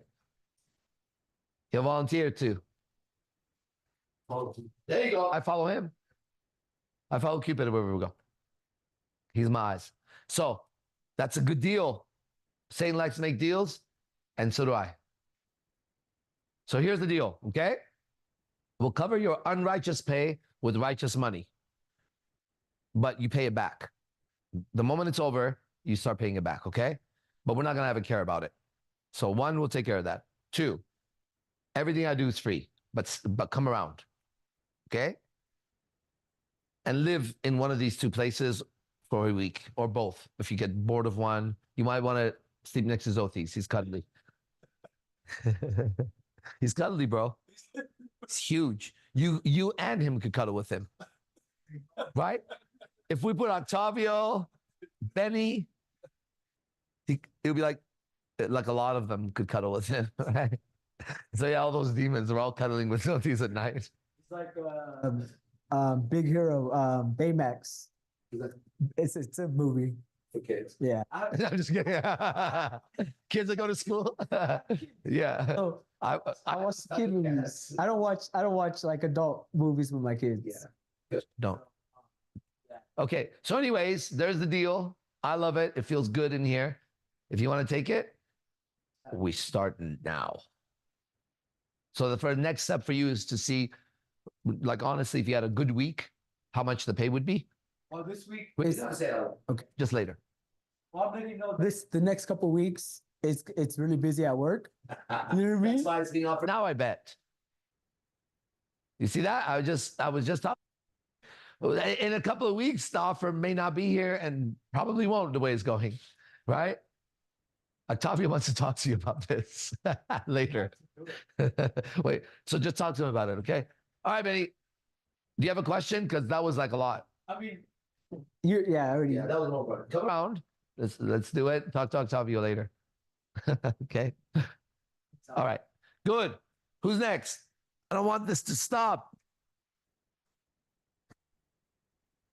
So we asked about last night. You can ask about anything, bro. I love talking about this stuff. So last night, Last night, yeah. I made love to you. Last night, I was inside of you. It says that. Last night, I saw the sun, the moon, the heavens, and the stars above. I saw heaven when I made sweet love to you. Isn't that blasphemous? Right? Isn't he worshiping the pussy? Didn't you just say that? Last night. What a fact. Okay, go ahead. So we get seated after the fucking horns, right? And then we're facing the Horns. yeah. fucking DJ boards. The DJ horns. Uh-huh. And we're looking at the stage that's close to the entrance, and then all of a sudden it's like, you know what, the stage is right over there, right behind us. Yeah. And you switch, right? And so we're waiting until eventually a girl goes up, Yeah. and I observe you get up, Yeah. and I see you're moving. Go ahead. I see you're moving. You're grooving to something, and then Octavio points out, he's like, "Does he have his headphones on?" Yeah. I'm like, okay. I'm like, okay. And I was just wondering, is like, I'm looking at it, right? I'm observing at you. I'm like, man, you're in your world right now. You're just like, you're not even listening to what's being played because the music did not match to the way you were moving. No. And I'm like, okay. It was matching the way I was moving, which is interesting. Did you see her and me? Right? Who was she dancing for? You. Could you tell? Yeah. All right, so good. But I wasn't dancing to that music, Right. right? Mhm. Isn't that cool? So what it was supposed to, yeah, so I had my headphones on and I will have them more and more. I told you guys, they're essential. I have to go get another one. Carry 2 of everything you need, but don't carry anything you don't need. How's that? Right? So 2 glasses, 2 contacts, 2 headphones for this guy, 2 phones eventually, right? The essentials. And then outside of that, you don't need anything. Carry your essentials that you need to do your work, right? For my work, I need my glasses and I need, what I carry with me. And now, as we level up, as you guys level up, I will do more, right? So there was a time where I really wanted to put on my headphones, but it wasn't the right time. Now, more and more headphones. Eventually, AZD will ride with him and he'll be headphones almost all night until you talk to him, right? And then I don't know what happens after that. But it's fun because I'm in my own world, I keep saying. And I know my world is senior. It says in here, it's called the kingdom of heaven, and it's in here. So, right? So I am listening to the song in heaven, watching that girl in heaven, and being in heaven, right? So then when she comes here, she's gonna have to join me in heaven. And that's what happens with everybody. Or I lose myself. Okay? Or I lose myself, but that's not gonna happen. Once you know yourself, you can't lose yourself. That's why people lose themselves. Right? Because like you don't lose you must not have located. But you can't locate you. You have to find God. Right? Then when you find him, then he's looking right at you. Okay? And at that moment, things change. You're going to have so much ability to heal people, guys. It was all revealed to me this morning. I'll show you. It's in this book. You guys know that you don't know anything about this book? Me neither. And we're discovering, man. Then when you start reading it, you start understanding how evil they are, that they don't say these things. They're picking and choosing pieces of this that keep you in this level. And they're denying all of this level. Right? The book should be a spiritual reading, not a physical reading. Because it's a spiritual book. Right? It's a spiritual book. Are you spiritual? Yeah, super. Yeah, me too. Oh, yeah. You're a spirit ritual. You're spiritual. I'm just spirit. But I can't tell you that because you wouldn't understand it. You say, I'm spirit too. No, not the horse named Spirit. I am spirit. You don't even understand what spirit means. Okay? Oh, yeah. What's next? Who's on? How come no one's asking questions? Don't be afraid. Scared. Yeah, of course. Scared here. I'm always seeing people be afraid of me. You're supposed to be afraid of me. And if someone's not afraid of me, then talk. Everybody, all the guys now have been challenged. Well, I'm not. I just wanted, I agree with you. Don't agree with me, please. If you have to agree with me, don't unmute because that's a waste. Okay, but if you don't understand something, then let's talk about it. Okay, how about you have so many problems in relationships, you don't have one question, right? Yeah, here we go. Yeah, speak for them, Bennie. So I want to go with what we're talking about, thoughts, right? Yeah. Like every thought is thought of the devil. Yeah. Right? Yep. So like Let's put it like this. It'll make more sense. Every thought is deceiving you. How's that? even if it's like true. It's true that it is deceiving you. okay, so let me give you Jim. Well, what happened? So we talk by examples, right? Mhm. So an example, like in the mornings Yeah. when you don't want to get up, but you hear a thought that's Who doesn't want to get up? I don't want to get up. Yeah. right? Because I will get up. Okay, for example, let's say like today in the morning, I spent the night with the girl. Yeah. Oh. And literally we literally went to bed like 5 in the morning, and I woke up at 7, right? You're doing good right now. Thank you. You're welcome. So Coming out tonight? yeah, just because you asked me. Yeah. Well, I thought we got to make the deal today. See, the devil has a timeline. So do I. I'm giving you a better deal than the devil gives you in 1 week. What the reason? All benefits, bro. I'm even covering your pay. I want to start a fresh week, a full fresh week. This is a fresh week. Because that timeline doesn't exist, right? Why do you want to start a fresh week? Tell me. That's how I'm programmed, I guess. But why? Like, tell me, okay, if it makes sense, we'll start a fresh It week. just makes sense to start like a Monday to Sunday. But why? So it just that's how I'm programmed. Like a fresh week starts on Monday. I mean, So does that sound weird that you're saying that? Because we can start right now. okay, we can start right now. Right. Okay, cool. We're starting today. Are you taking the deal in front of these people? Yes. Now, listen. If you break the deal with the devil, it's heavy consequences, right? But if you break the deal with God, it's heavier consequences. You know that. I'm here to do that, right? I'm not Jesus. I'm just a guy who knows the Bible. There is the reason why I moved to Vegas. There is. So you ready to do it? All right. Bennie now. What's the wording? Bennie now has 7 days. On the 7th day, he'll rest with Cupid, 45, and Captain, and AZD. We're going to kill you. I'm going to try to kill you. They're going to try to not. They're going to heal you while I kill you. Are you ready?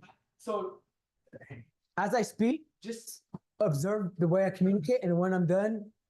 So Now we have a deal. okay, I yeah. got to do my work. Okay, so You want to do it in front of people? yeah, definitely. I mean, that's why I'm here, right? That's right. Me too. And that's why I chose to sit here and talk. Me too. I'm also chilling.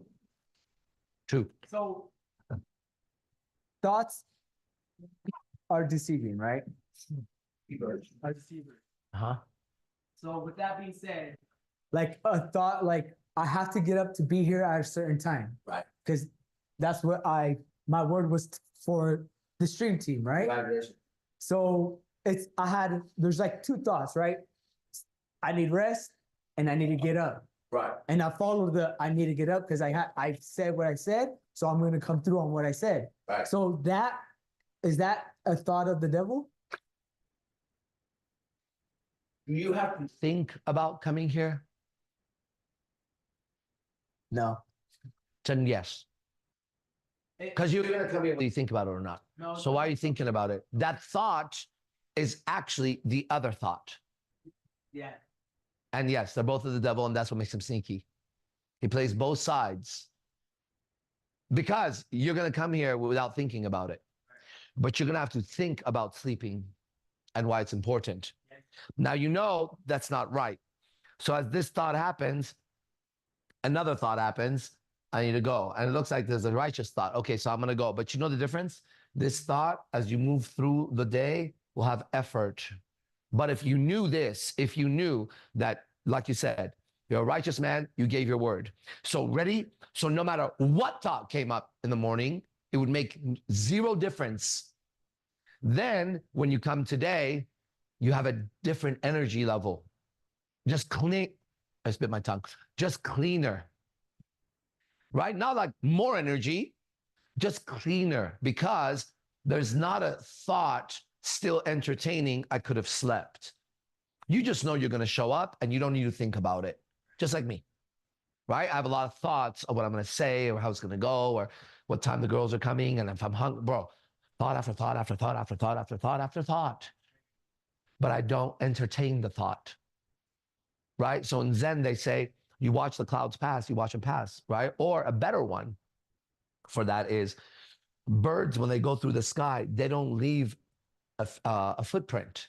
That's how a thought needs to go, like this. And if it lands, you're not supposed to do this. What kind of bird is that? Have I seen this bird before? Isn't that kind of bird? Wait, what do you feed it? That's a scary bird. Fuck it. There it goes. Zoom. Zoom. Right? But now a thought comes like this. Okay, I was on the phone with somebody earlier, and I said on the phone, it was a girl I know. It's actually a girlfriend of mine. I said on the phone, but I haven't spoken to her on the phone for a while. I said, I don't like to talk on the phone. I hate talking on the phone. I hate talking to people on the phone. And then she immediately had emotions, tears, right?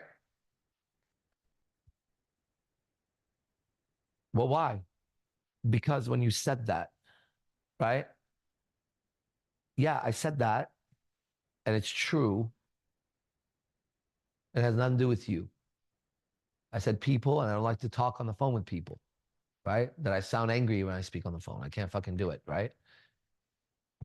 But if she entertained that thought, it would just pester. And then she'd have to think about herself, or he doesn't love me, or I haven't been around, or we haven't, and it would all just be wrong, actually. And she could even then have a righteous thought, supposedly, which is, okay, you know what? You need to text him more or appreciate him more. And that wouldn't be true either. And that would come across with me going, this is not necessary for what's happening here, right? Or she could just see the thought go through and go, and even the feeling, and go, okay, that's why you practice sitting quietly so that you don't entertain the thought. So it's like when she overthinks, she overreacts, right? Of course. The more, the more. So at some point, you're going to catch it. Oh, shit. This is why I'm doing this, because I'm like, you catch it. Sit back just like you're doing right now and be calm. And just be calm for a while. That's a practice you teach your children, because then they'll always be okay. Because the moment they're quiet, they're with the father. You would want that if you were there when your child was acting up. You ideally, if you and tell me if I'm wrong, okay? Because it's coming to me right now. Ideally, I think a father, when a child is going crazy, if he had it an exact way, he would first have the child be quiet and be quiet before any other movement, right? Yeah, I would love to. My son, he's very emotional and he likes to overreact and like, blah, blah, blah, right? And I'll sit there calm and I'll look at him and he'll look at me like, see no reaction from me. Exactly. And then he'll stop. And then like a couple minutes later, he'll be like, I'm sorry for behaving this way. And you have to deal with the thoughts exactly like the way you deal with your son. Just sit and look at them, and then they'll apologize to you, actually. The thought will be apologetic, you'll see. It'll be like, let me give you an example of that. It will be like this, like, no, I always do the right thing anyways. I shouldn't be so down on myself, but it's still a thought. It's like the apology of the kid. Watch that too when your kid apologizes, sorry. And then you have to say to him, don't be sorry. Don't ever be sorry. What are you sorry for? Well, but don't be sorry about it. I have mentioned that. Don't be sorry. Just understand where that came from. That's it. You're supposed to do that with those thoughts. You're doing it perfectly with your son, right? And that's how the father wants you to act. Exactly what you did. So I guess so I know I'm more tapped into the father than I thought I was. There you go. Those are perfect words. You said, I guess. You changed it to I know. Tapped in, more tapped in than I thought I was. Yeah, you're right. You thought you were less. And that's what everybody sees. That's all I'm doing with the guys around me, is I'm showing them that they're much greater than they're acting. But it's the thoughts and their own black little hearts that are preventing them. Like, this guy made $8,000. He made $9,000 in 3 weeks, bro. That's a rich man walking right now. For sure, he's going to make $10,000, because that already happened now, I think, right? So if you're making $10,000 a month, right? That's $120,000 a year. That's a 6-figure nigga walking around like a broke ass nigga. You know what's crazy? Sharing the experience of like him not believing that he. We're here. Yeah, it just made me like. Yeah, think is okay. In that moment, you were going to say think. Yeah. It's fine because you know what you're saying. Okay. You see how you're conscious of it? Yeah. So eventually we're going to have to use the words to communicate with the world. And that's what I've been learning, right? So I knew that you were going to say think and you knew what you were saying. All right. Yeah. I thought back to when there were situations in life that I couldn't believe that I was going through it, or like the next day, it's like the experience is gone, right? Like, dang, did I really experience this situation? Yeah. And the next day, it's like, well, when you experience the situation, you have a bunch of emotions, bunch of thoughts at that time. Right. But the next day, those emotions stay in the past, right? They should. They should just disappear with the past because the past has disappeared. Right. So the next day, it's like a whole new version of me. Exactly. And those emotions, it's not there no more. Exactly. So it's kind of like him like saying like it's hard to believe that, or it's not real at the moment because that realization is gone already. So maybe that's why he's But why are you worried about them? okay. Well, because it relates to what I'm saying about that experiences I have with people or in life, like when that moment is gone, like when I have great experiences with people and that moment's gone, the next day it's like a whole new version of me. So it's like almost like we didn't have that conversation in the past. Okay. So it just made me think like, You're still worried about him. Are you trying to solve his problem right now? no, my, because it's actually helped me. His experience helped me with my experiences. How? Knowing that my experiences are my own, and it's there for a reason, right? There you go. Yeah. Yeah. Sure. Nice. And you know, you're already sounding and looking better. And we just made a deal. And that's the difference. I say, right when you turn into the light, bam, it starts happening. But when you make a deal with the dark side, you're going to now have to do 30 steps to begin some activity that's going to give you nothing. You should feel light right away. Right away. Okay? Let me read you guys something real quick. Now it's relevant. Check this out. Man, imagine everything you type, everything you talk about just feels good, right? So that you don't have to worry about people looking at your text. You want them to look at your text, right? If she grabs your phone, she says, I'm not looking, you say, do me a favor and click, right? And even if it's a sexual text, it'll make sense. It wouldn't be weird. Anyways, let me read you this. This morning's pretty cool. Remember, I told you this girl who doesn't believe in God and got a tumor and all that? Yeah. Yeah? Remember, I ended yesterday and telling her, well, then, stay in your hell. Remember that whole thing? Yeah. Right. Check this out. Look at today. We're going to go today. I start the day by smacking her ass at 7:55 a.m. A sexual text. A hand and a peach and a heart hand. Why? Because I bet you if you're a girl dying, that's something you want. How about that? And if I'm wrong, all right. She says, good morning with the sun. I said, my girl, how's it going? She goes, I think I'm sick, and I don't mean like my normal sick. Sick all the time. I think I'm actually sick. My throat is feeling worse today. I said, okay, get some medicine and rest. And whenever you're inspired, remember about prayer last time? Let me know, and I'll show you how easy it is to pray and how quickly you'll see the miracles wherever Bennie went. Bam, because I know it's immediate. If you do it right, it's immediate. If it's not immediate, don't talk to me about it. And then I said, I'll take care of your medicine. Let me know how much it is. Then she sent me a screenshot of these medicines. She goes, this is what I usually get. It helps quite a bit. I said, just send me the total. She sent me the total. I sent $2 extra. I said $2 tip. Okay, hon, will do. Thank you. Should arrive between this time. Thank you, prayer hand. Ready? Now, this is what I wanted to tell her yesterday, but I can hear the voices in my head, and I'm not going to listen to them. So I knew not to say anything. Now I say what I was going to say yesterday, but it's better now. I said, okay, love, God never Benny, where are you? Okay, good. How'd you disappear? Whoa, dude. Okay. That's cool. No. I said, okay, love, God never turned his back on you.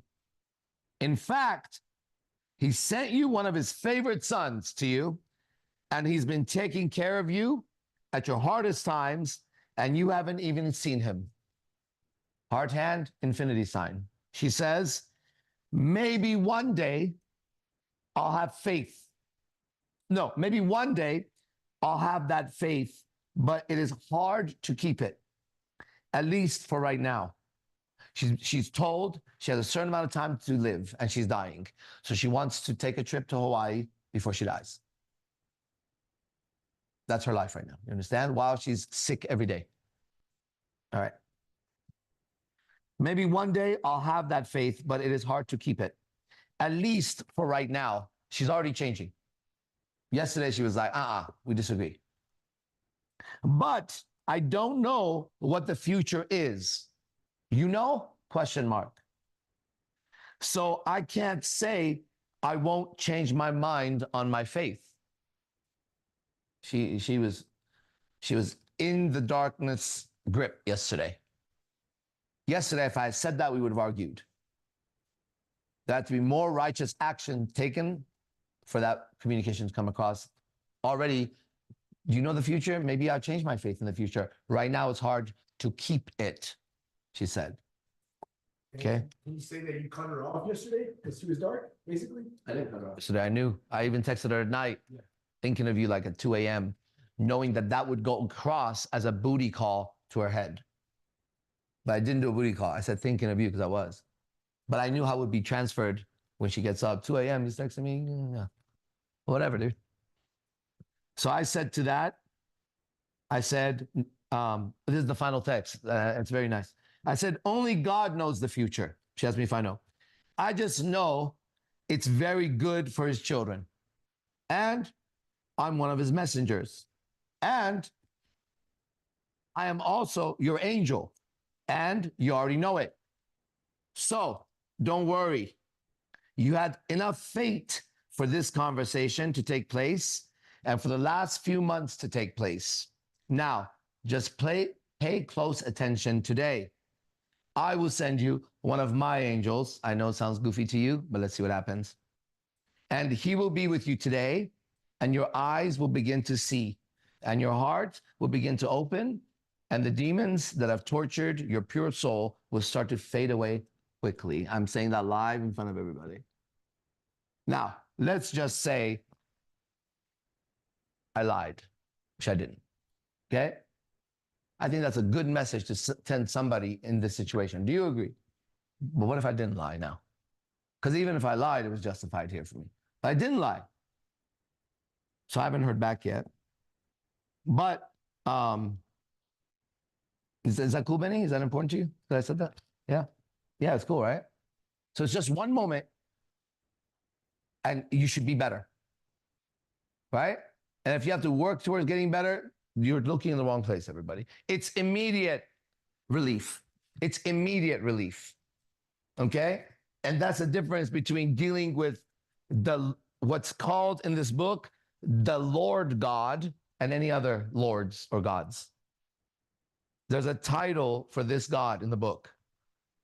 He's the Lord God, it says. He's the King of Kings.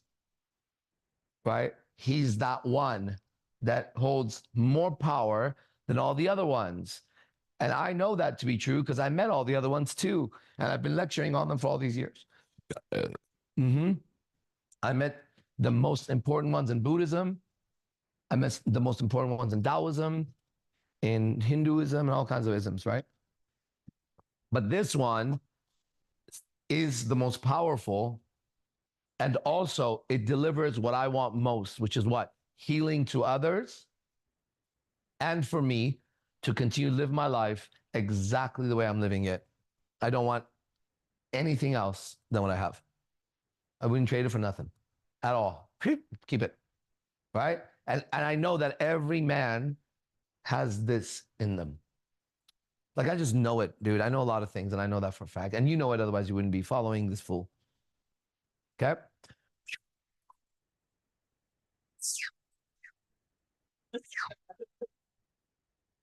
I like to share an experience.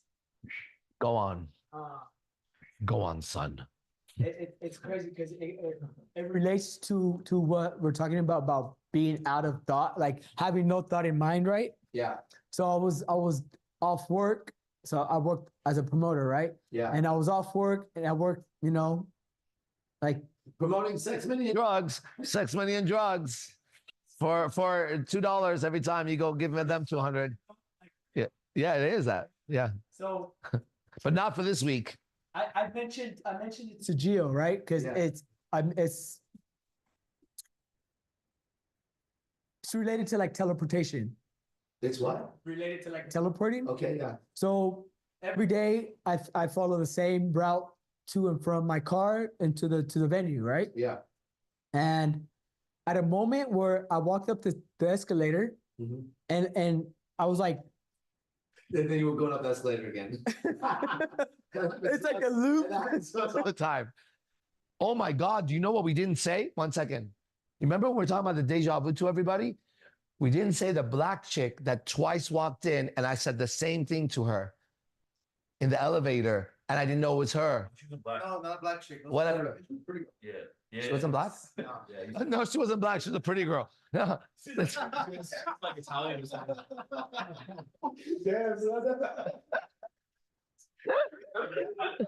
Hey, Yogi Kuzal, she was fine, dog. Nah, she was black. She was fine. Hey, listen. Hold on. I want to tell the story real quick to everybody. Okay. So we're having, if you guys have ever seen the movie Matrix, there's a part where he has a deja vu kind of thing happen, right? And so we're experiencing, we're all very intelligent. We always keep a scientist next to us. Or I do. Right? Because my world is fucking cool.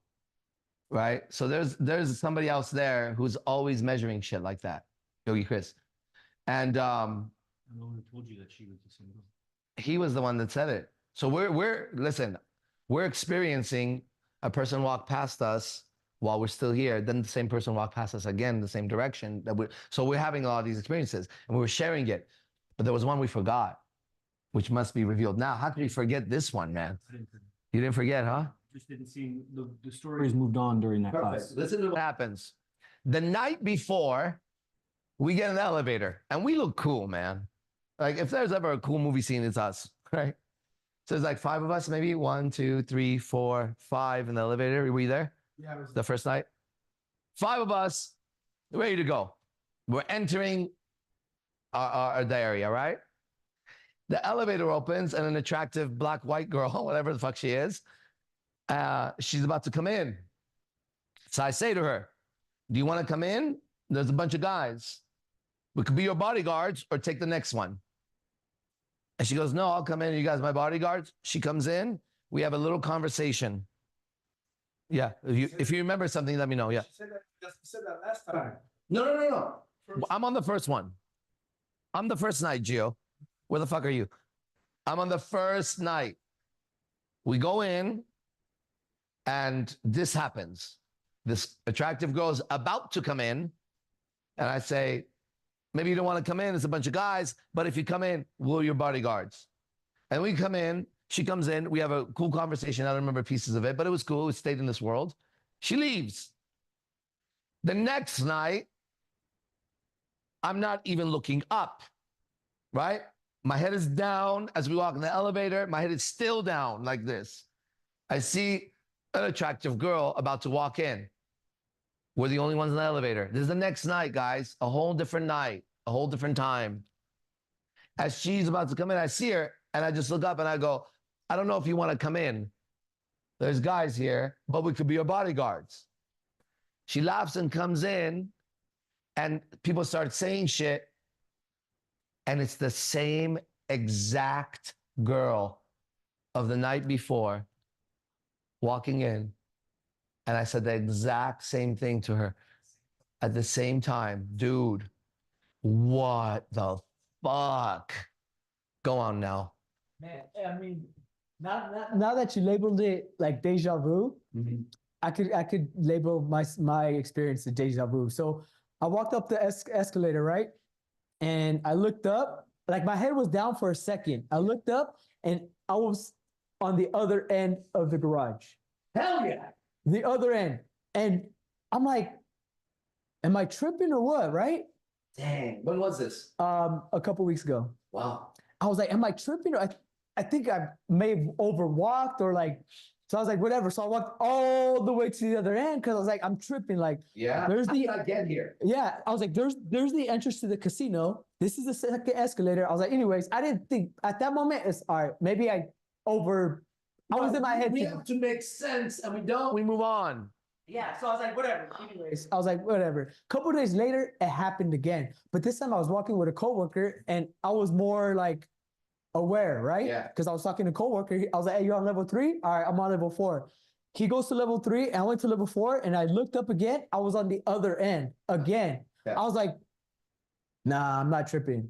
Like, Yeah. I'm not tripping. This shit happened again. Yeah. And I literally walked all the way to the other end, walked down to the level where the Wow. casino entrance is, Yeah. and I walked right back up, and I was like, Wow. "Fuck, this is a trip." Yeah. So it's like, I talked to my cousin because he's a Buddhist, right? Yeah. You met him, Daniel, Okay. and he goes, "Well, it could be of two things. Like that space right there could be like a negative area, Uh-huh. or Oh, we're in Vegas for sure. It's a negative area. yeah, or the Buddhist he says, I'm paraphrasing, right? Yeah. He goes, the Buddhist says that when you're so like have no thought in mind, the essence of time is like an illusion. So that time literally just is not there. Yes. So that's why it's like maybe I like sped. That's very right. Likely. Yeah. So I'm like, yeah, that's a trip. I find myself in places, right? I know I went there, but you're right. There's no time in it. Yeah. But I don't know if that's what happened because we're telling you that we're experiencing this shit. Now, you know what's so cool, everybody, is that we could actually sit here and talk about this and not give a fuck what anybody thinks, and that you could share experiences like that. And instead of going in a direction that'll misdirect you, which is UFOs or wormholes or energies or that shit, I can tell you that all that is in here and it makes sense according to this. Like that makes sense according to this. But if you started to look for UFOs during that and wormholes, you would just not know anything. All right? Yeah, and I didn't have one thought of UFOs or wormholes. It's just the question that was brought up, like, what happened? dude. Fuck. So cool. My cousin also brought up the whole thing, like, if you make it aware, like make it known too much, you may not experience that again. Yeah. Which I don't think that's true. Shit. He's read a bunch of books. Right? He's talking book knowledge. He's a professor. Well, He what? he has a teacher as well, so Yeah, exactly. Right? Yeah, he's telling you he's read and he knows, but he's never experienced himself. it's never, I mean, it's not something I've experienced in the past when I'm in California. No. It's something I've never experienced. This whole Vegas thing is an illusion. Yeah. Completely. This is not what it is. You'll see. It's a cardboard box that's empty inside. And it brings me up to like the Matrix. You brought up the Matrix, how since it's an illusion, you could alter the reality of the illusion. So I'm like, shit, if I'm able to. That's where you get caught. Okay. Don't exert any effort on the verse that God created. That's where you get caught. When you guys try to control that motion, right? You're going against this perfect order. Yeah, like as you're walking, so is every other human being, and it's all somehow orderly. Then there's look at all that's going on. We're just in our head. And now I'm going to exert my will over everybody. What the fuck is that? How? Right? I'm going to have to take something from somewhere to do that. To take something from anywhere, I have to it's the law of recompensing or some shit like that, right? Yeah. Like Guerrero, you said that one guy came up to him, asked him if he was a Mexican mafia or like Nuestra Familia. I mean, it's like people are aware of us being here, 100%. Good. Electro with the girl in blue. Hey, stop saying stuff like that. No personal stuff. Yeah, go. Yeah. Yeah, we get it. There's some real shit going on, or we're fantasizing, but I feel good. Okay, I feel good. It's a good fantasy to be in. Or maybe you guys are living in a fantasy and you can't see the reality of this book. right? Because you'll go through it and you'll miss what's being said. How do people miss this stuff? Right? Like it says what it says, right? And then you do what it says and you get the result. It's like a cookbook for your soul, right? There's an ingredient there, you apply it, and then you should get a result right away. So try it, see what happens. And you go, well, I don't understand it. Well, there's a lot in it. So go to the part you understand. Go to the New Testament, it's easier. Okay? See if you don't understand this. I'm going to read from the New Testament real quick. Let's see if we understand this, okay? It's the Daoist. Okay? Gonna be that kind of shit. All right. He says, for if ye forgive men their trespasses, what's a trespassing? See that? Right here, you already lost it. For if ye forgive men their trespasses, what does that mean? Step or sin. Huh. In other words, it is A false step or sin. yeah, it is a disobedience against God's law. There you go. That's what it means when it says that. Got it? For if ye forgive men their trespasses, your heavenly Father will also forgive you. But if you forgive not men their trespasses, neither will your Father forgive your trespasses. That sounds fair to me. So you're going to have to forgive everyone who's ever taken a wrong step towards you. Can you do that? No? Okay, cool. Well, that's what it says to do. Moreover, when ye fast, yo,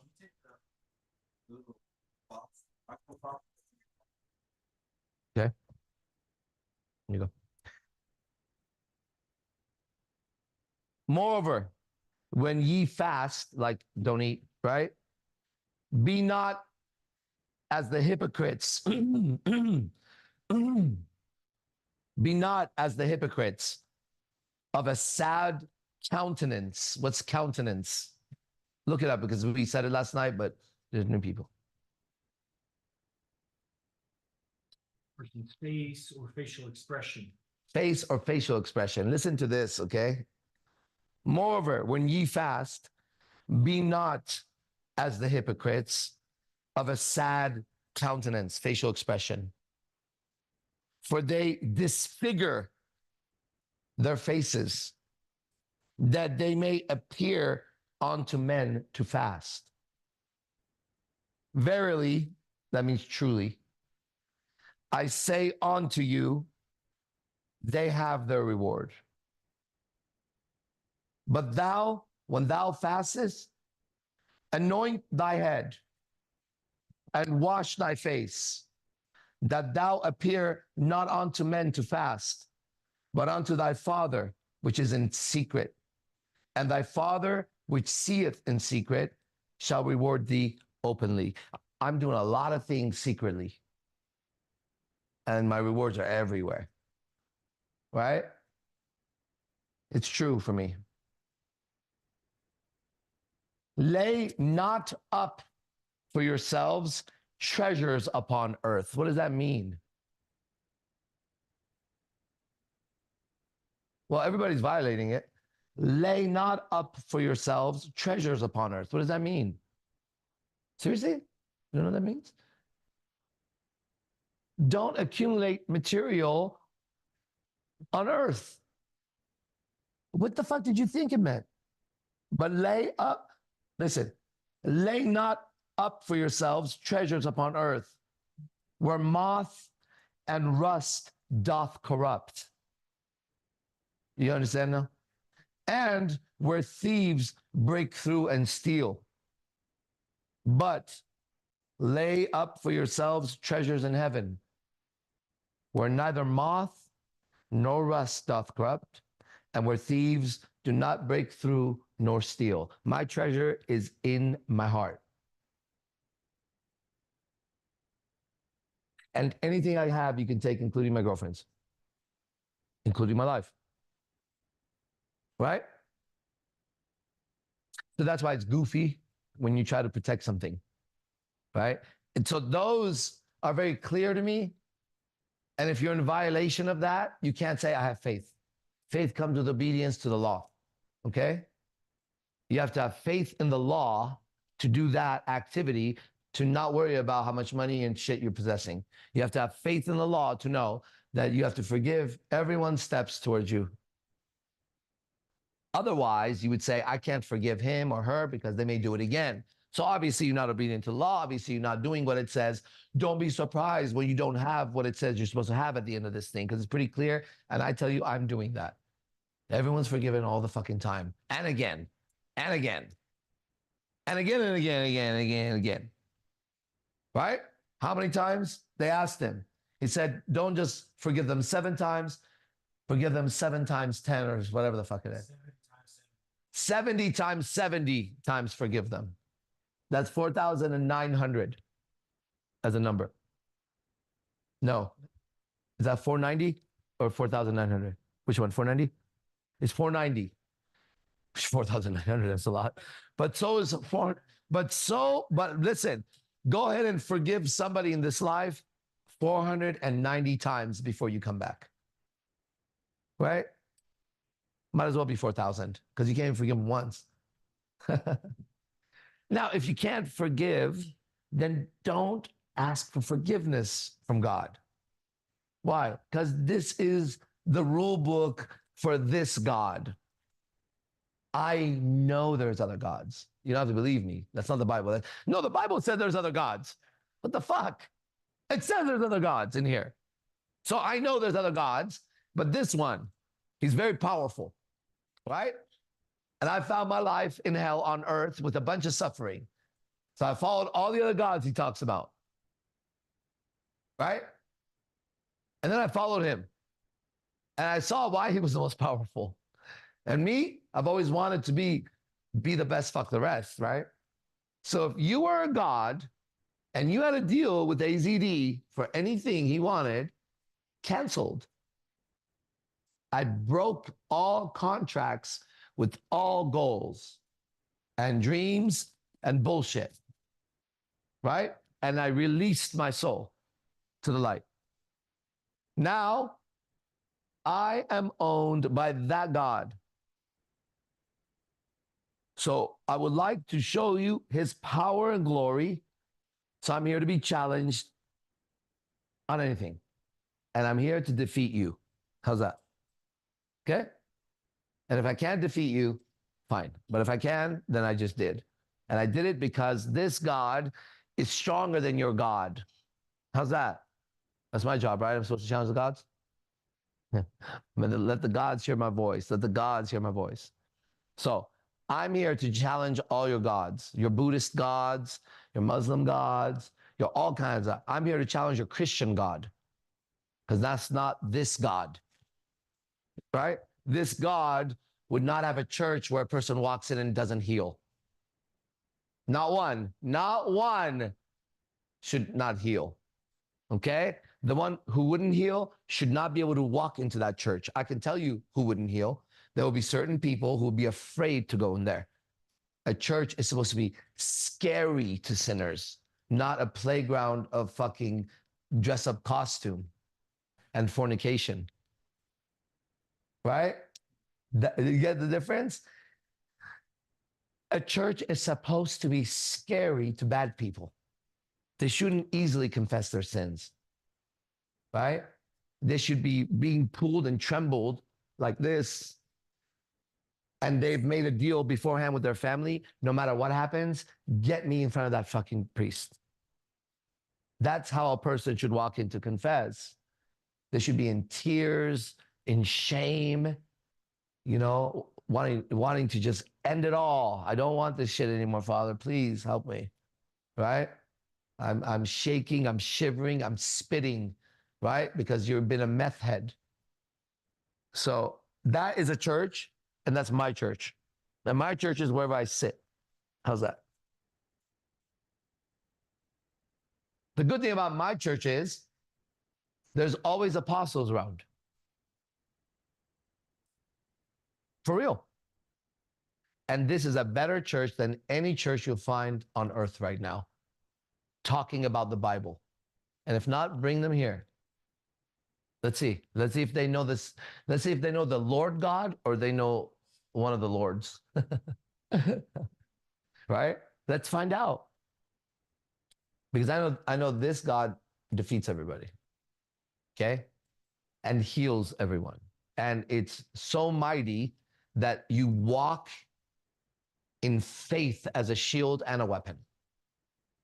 But you understand why you don't want to even slightly go off, right? And you understand why you don't want to disappoint him. You also understand how merciful and kind he must be when you see how fucked up everybody's acting all the time, knowing what's right. You start understanding. And how unmerciful the evil ones are.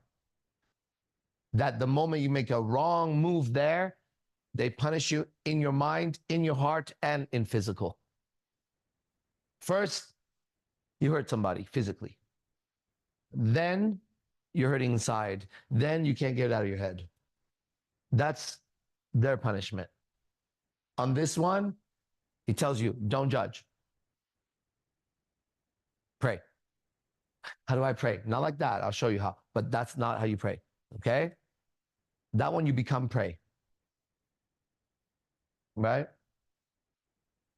If you like to use words, which are not recommended, here are some good routes to move up with the words, okay? If you're going to pray, just pray to know God. Pray to know him and his glory and his light and nothing else.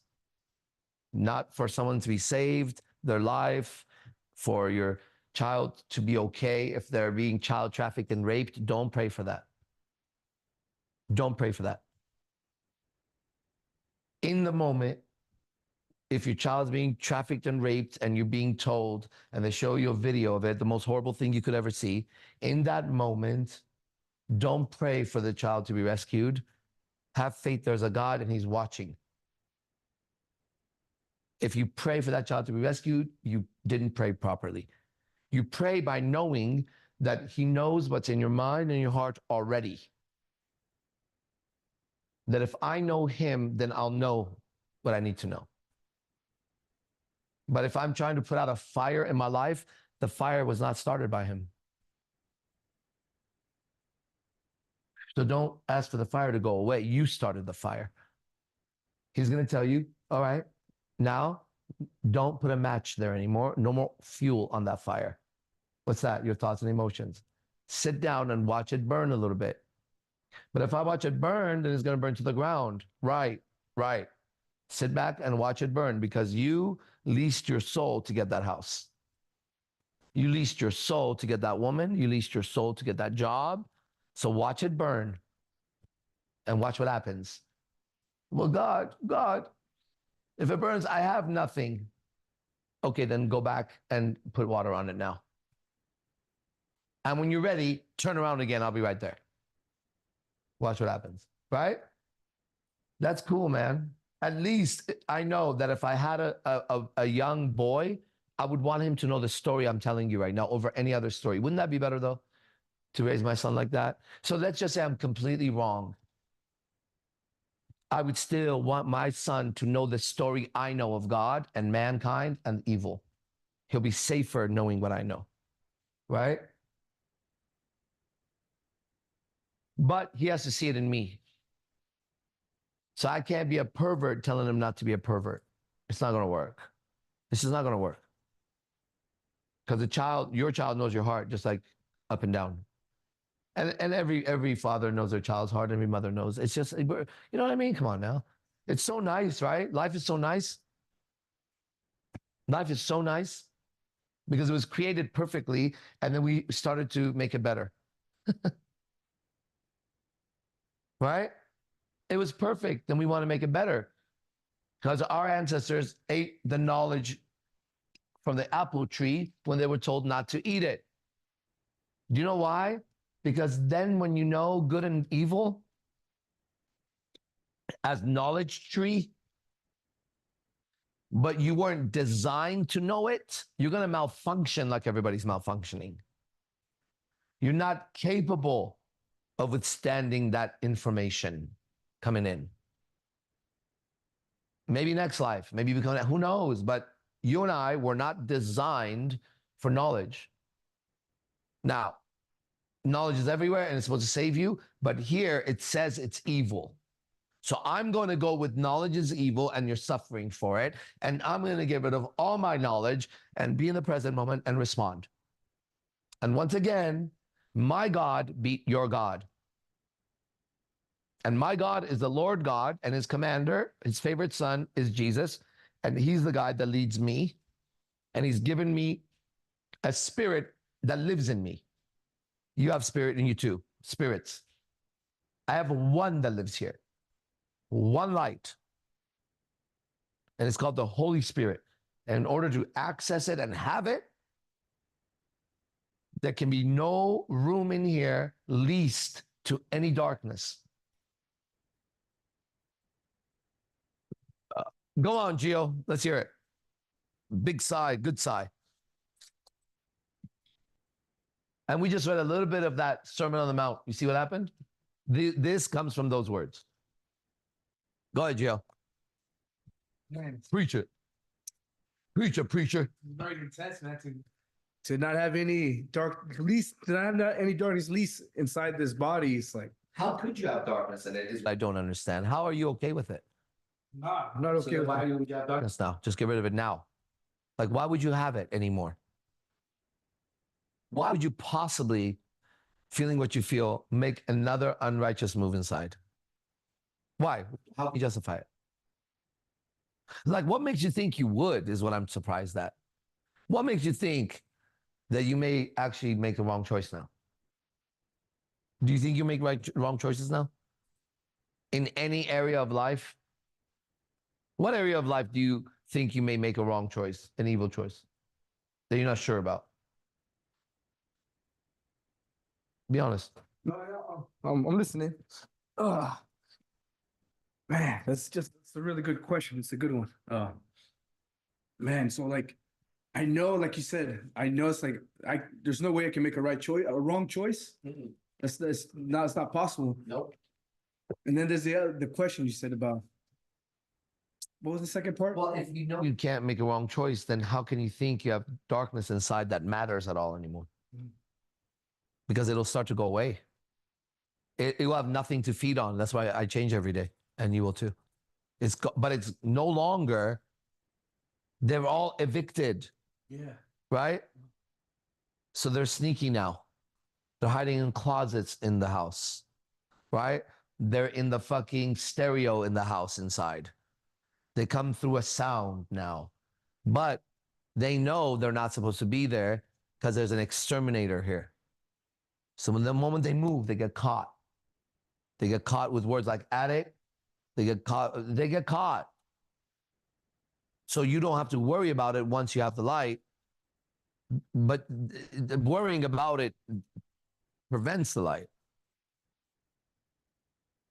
Like, how can you possibly think you have darkness in you right now? What do you got? Thoughts and feelings? Are you going to act on them?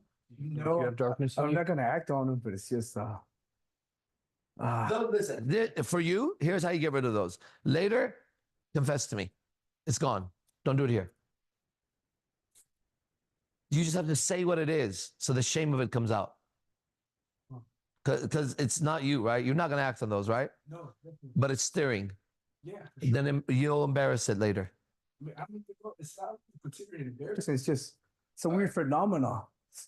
Okay, then if it's not embarrassing, what is it? Tell me. So it's like, so there's this spirit around me that's just it smells like sex, like it smells like sex, it tastes like sex, it looks like sex, and it feels like sex. Right. I know what it is. Go on. I can see it. Like, and it's anyway, it's very easy to describe it as something good. Like it's like sugar. I can taste it in my mouth. It's like so like I don't want to call it sweet like honey, but you know, it's those are the Call it sweet like honey. Okay. Yeah. Go ahead. It's in my mouth. It's like sweet like honey. Uh-huh. And yeah, it's just all that. It's like it's very easy to be pulled in, like the word itself. Pull you in. When you say pulled in, what do you see? As ridiculous as it sounds, What does pulled in look like when he said it? What did you see? Lips. Red lips. For sure. It pulls in through red lips. What else? Keep talking about it. Keep talking about this, and I'll show you. Bam, bam, bam, and then it'll be gone. I'm gonna show you where it's catching you. Okay. It's red lips. It's sugar, sweet, honey. Yeah. Keep all this. This is the curse. Go ahead. It's a hex. Not a curse. It's a hex. It holds your soul with sex. Go ahead. What else can you tell me about this feeling or this thing? Yeah, it's really, really warm, hot. Like the temperature, like really, yeah. And Where? my chest area, on my chest area, and my mouth too. It raises the temperature in there too as well. And there's like, yeah, very long tongue, very long, slimy tongue for sure. And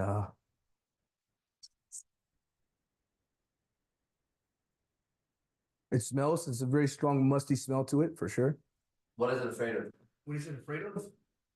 What makes it run and take off? It's called Jesus, just so you know. Okay. So now sit there.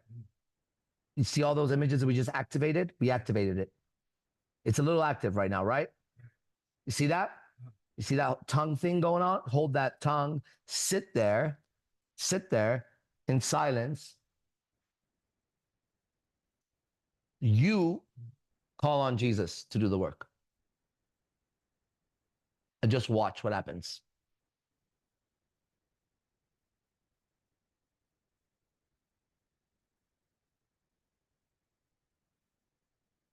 Don't call him with the telephone. Call him as your big brother because you're being bullied. Just tell him to take care of it. Politely. Okay, ready? Keep going. Listen to me. I'm coaching you. Okay? Now know that God knows what's in your heart and mind about the subject, and it's clean already. Sit there looking at the image. You don't have to look at me with your eyes. Just listen to me. Okay? Know that God knows in your heart and your mind that you're clean on that subject. Know that. Sit there and know that.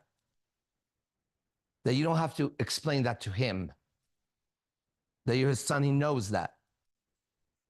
Knowing that, he's going to give you the Holy Spirit to deal with it right now. As a gift from his son, favorite son, Jesus. And the reason why you sit in this room having this conversation is a testament for that. So just know that and sit there and watch that little demon squirm and see me what happens with it. But you don't do anything. Let the light and the angels now move. You're releasing the contract you made with that demon, sex demon, that you had that body for. This is that. You need to release the contract. But you can't sign off on it because you were too young to sign on to it. Right? So you call dad, he brings whatever, and he can undo anything like that. But he'd have to know your heart and your mind is clean of it. So is it clean of it or not? Do you still would you like to keep that demon for the rest of life? Yes or no? No. All right, for sure? For sure. Then why can't you answer if your heart and mind is clean of it? That's what that means. Because I feel it in the presence. What does that mean? Really, it's right next to me. It's right here, like a symbiote. About it. I'm asking about you. Is your heart and mind clean of that demon? Do you understand how dirty and nasty that activity is? Do you understand how disgusting you were when you did that? You were the filth of the earth, not the salt of the earth. You were the darkness, not the light.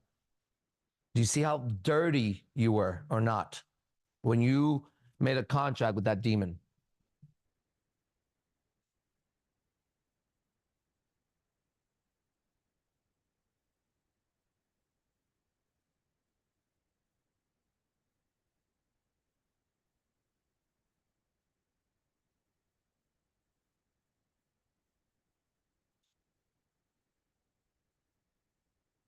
What? Looking at it, looking how dirty it is. How dirty is it? Use some words to describe it now. How dirty it is, and don't hold back. really filthy, perverted. Going to And- filthy, like what? Filthy, like a sewer, and you open your mouth in the sewer because you want some shit in your mouth. How filthy though? Yeah, it's filthy, like stale green water. Like what? Like stale green water. Like Yeah, like swamp water. filthy. What else can you describe it as? It is filthy. That's its tongue is that color.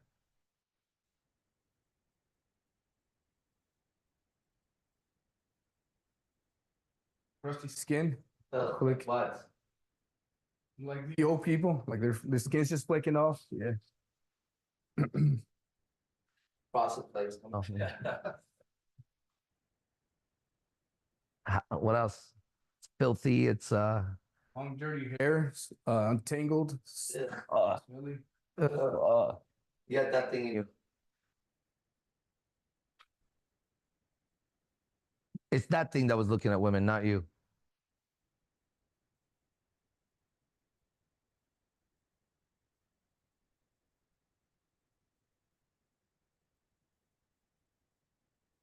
Now use the name Jesus internally and say, in the name of Jesus and the Holy Spirit, I banish you, and my soul no longer belongs to you. I belong to the Father.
Keep doing it, Gio. This is Psalm 94. Lord, O Lord God, to whom vengeance belongeth, O God, to whom vengeance belongeth, show thyself. Lift up thyself, thou judge of the earth, render a reward to the proud. Lord, how long shall the wicked triumph?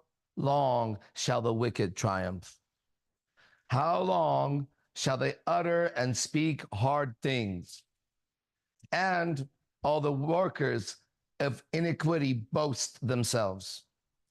They break in pieces thy people, O Lord, and afflict thine heritage. They slay the widow and the stranger and murder the fatherless. Yet they say, the Lord shall not see, neither shall the God of Jacob regard it. Understand, ye brutish among the people, and ye fools. When will you be wise? He that planted the ear, shall he not hear? He that formed the eye, shall he not see? He that chastiseth the heathen, shall not he correct? He that teacheth man knowledge, shall not he know?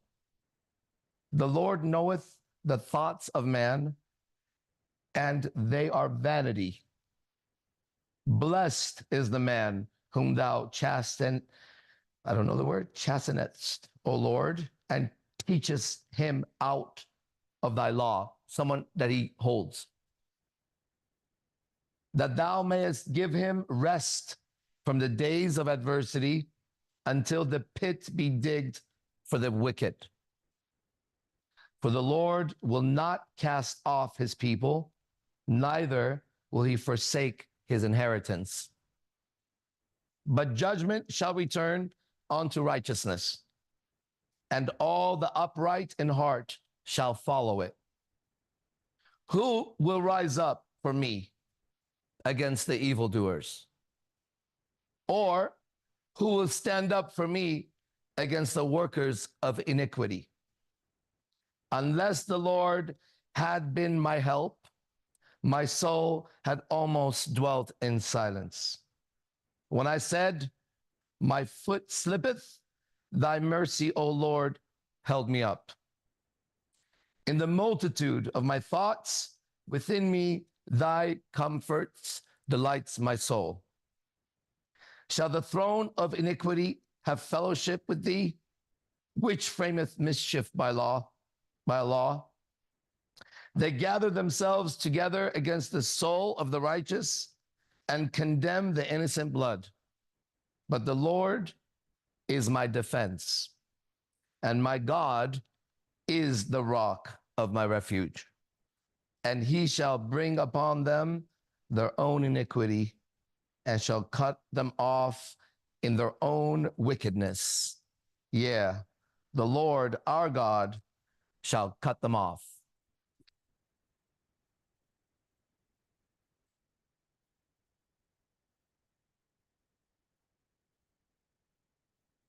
Whenever you're ready, Gio.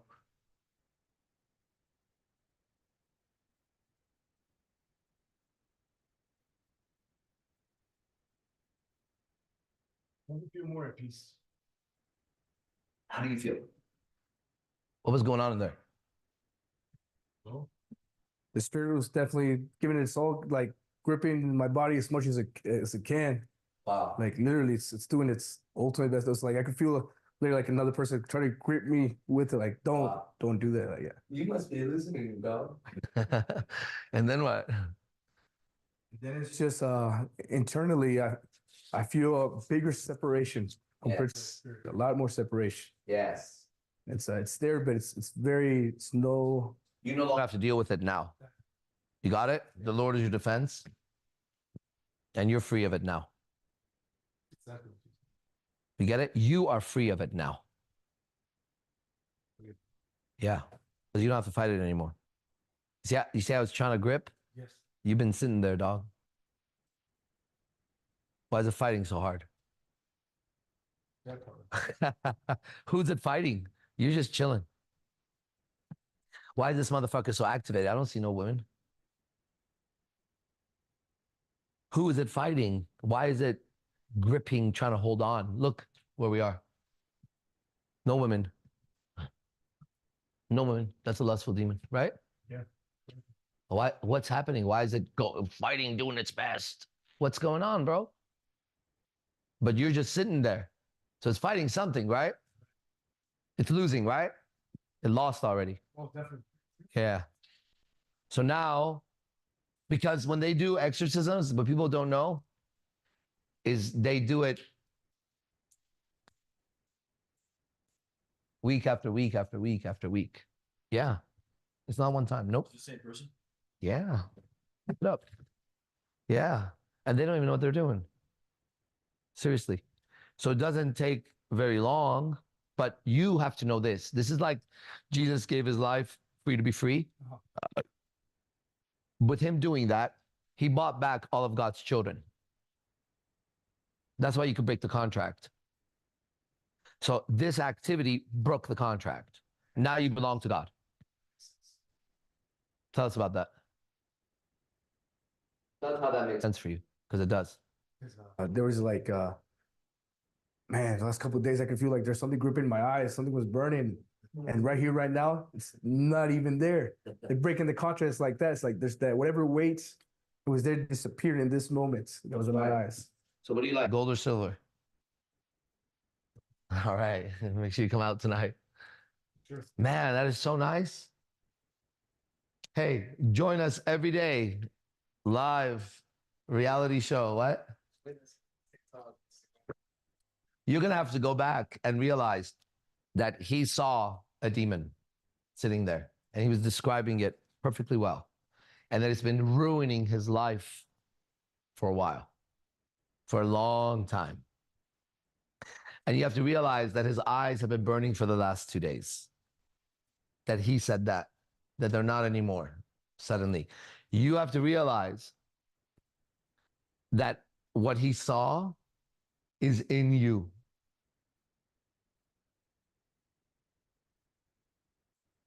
More than one.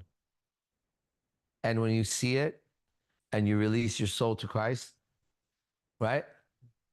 So that is a baptism, by the way. When a man is now, I belong to the Father now. See, now you don't have any more earthly mom and dad. Think about them for a second. It's not like that. Well, welcome to the kingdom. His mom and dad don't register anymore the same because you belong to the Father. Now we can talk. You get it? Now everything I said is going to make more sense. Isn't that crazy? It's awesome. Yeah. You see that thing you fought? Yeah. That's your job with me. To get rid of that in them. Yeah, definitely. Can you see how they're suffering from that? Yeah. Everybody, every man, right? You know that demon, what it does. Yeah, it grips your soul. So that's your job. If you're around me. No, it makes sense. It's definitely the cross and was go through it for sure. Mm-hmm. On different levels. So what's it feel like to know who your real father is now? The words, it feels like he's always been there. Exactly. Always been. Because the moment you called on him, there you go. And there's proof of what we said earlier. What's it feel like, Jaime, seeing that? You want that? Right? That's all we ever wanted. Otherwise, you and I would not sit in Vegas doing this. You get it? We wanted that over everything, so we give up our lives. And everybody thought we were picking up chicks. Yeah, we're going to be picking you chicks up from hell. We are picking up chicks. We've never changed it. Yeah, we are learning game. We're giving you a real game to play. The one that God wrote for us, man over woman, man to Christ, that. We're playing that game. This is what we're doing here. We are men going out there playing a game of picking up women. And we're doing it in accordance to this book. Okay? And I can show you my life and it makes sense in that book. So yeah, we're still picking up women. We're playing a game. We also, to do that, we create characters that women are attracted to. But this one, the role is given by our Father. So get ready, because he's a way better author than I was. Right? If you thought we were good then, watch out, chicks. We're coming for y'all. The hottest of y'all. To pick you up and teach you a game. Get it? And romance you and all that shit. Okay? This is the greatest romantic novel ever. Talk about romance, read that. Ooh. Shh. But you won't find any sex in it, which is interesting. So romance is not sex. Sex is a hex, and that's what it looks like. That is what's having sex in everybody. He just showed you it because what's Geo's symbol? The eye. Because he can see it. See that? He described it with detail. So when you're having sex, unless you're having a righteous seed or with a righteous man, that's what's having sex in you. And that's why it feels like that. It feels like that, just so you know. It's awesome. That's disgusting, right? That's some trashy shit. Okay, do you see that demon? Okay, now think about the strip club. And you'll see it everywhere. You'll even see its tongue movement. You'll see its movement. You see how it grips. It's the same one, man. Why? Because you were a powerful black magician. I said that, you and Zothis. So you were actually able to conjure some shit because you had the light of the Father. Like you said, he's always been there. And that's what the devil does. He steals the best. Right? Because he's jealous. He's jealous. So you know what the Father did in this group? He hid everybody. And if then now look at your entire life, you would see that there was a father hiding his son in hell and training him for the role that you're supposed to play with me. That was all. Now all that nasty shit he did was actually training to defeat that demon. You know everything you need to know about it. Sure. And you're the only one that could really conjure that thing. Right? Your whole life should suddenly seem like a perfect novel of a hero or a child of God, the boy who became a God.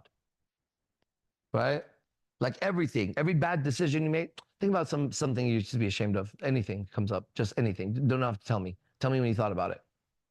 Okay. Okay. You see that experience? Yeah. Listen, that experience was hiding you. You look like one of his children on the other side. If you were righteous during that moment, something else would have happened in your life and you wouldn't be here. Sure. You see that? So because every bad experience I had, I was still righteous in it. Even that thing you did that you were ashamed or whatever the fuck it was, you still kept righteousness to the end, right? You didn't go all the way in it. You never went all the way back. You went to the edge and pulled back. That would be the Father pulling you back. Enough, son. Exactly. That's exactly what it felt like, yeah. So that means you never did one wrong thing in your life. Like for real. See that? You'll never think about the next thing you do. Because it would be impossible to be that right to be here right now and have this conversation. You and I could have never planned this conversation, bro. You know how crazy this is? Remember the first time you saw me on YouTube? Real, yeah. What are we doing, bro? But then why are you so free right now and so am I? It's like a fairy tale. Whatever they're getting online, they're getting. But you and I know they'll never get what we're experiencing right now here. Like it must be so magical to see it on that side. But it's a miracle to be here. It really is. Yeah, it's a magical to you because you're going to have to figure out all the pieces that made this happen. You saw it. So you saw the magic trick and it was amazing. But here, it wasn't a magic trick. It was a miracle. And that would be like that magician that you saw like walk through the wall, through the mirrors and the fog and the double people they have. That's how they do it. Suddenly, somebody walked through the wall. That would be a miracle versus magic, right? And the difference was the one that walked through the wall as a magician spent hours and hours and hours to create the illusion where suddenly one who never did magic walked through the wall suddenly. That's the difference. You and I went to the edge of darkness, but never did it. That's why we're here. And I know about my life, I was hidden. And I'm still hidden. And so are you. And that's why we look like this, all of us. You're supposed to be hidden if you're in this group. Why? Because we just read it again, synchronicity. I'm going through it, see what holds my attention. And that one does. As I start reading it, I know the difference between revelation and thought. As I'm reading it, the revelation comes. Stop reading to yourself. Start speaking out loud. This is right.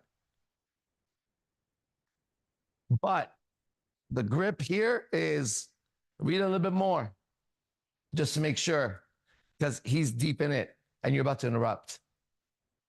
Right here, my mouth goes back and I start reading, I tell you. And it was exactly right. Right? But who is going to do this work for me and fight this wickedness? Chosen two. Get it?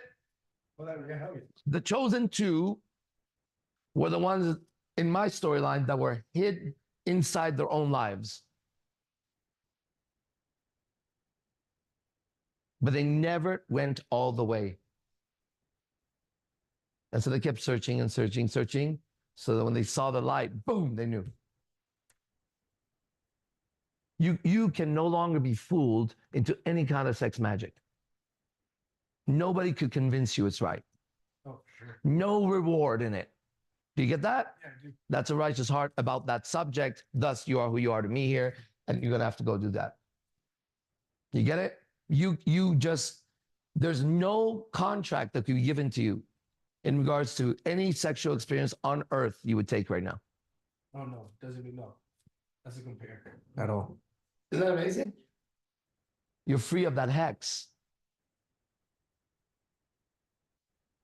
There's no contract any woman could put in front of you that you would become unrighteous to have sex with her for.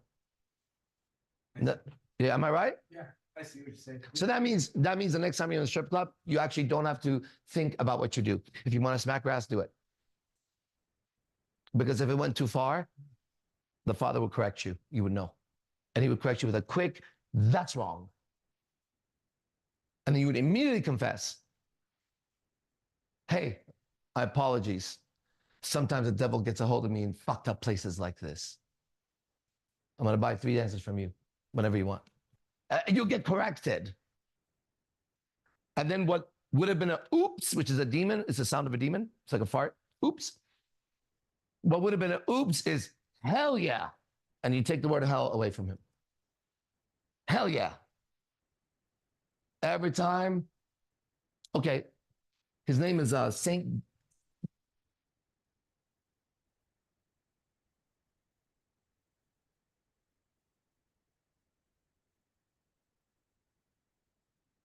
I don't know if that's his name. Saint John, maybe. He was a exorcist for the Catholic Church. Saint John? Okay, just hold that for a second. Saint John was known as being very fearless. I love that. Oh, it just speaks to my soul, right? I love fearless men. Fuck. And Saint John, there's a story about him that I think you would love right now, Gio. There's two, let me see.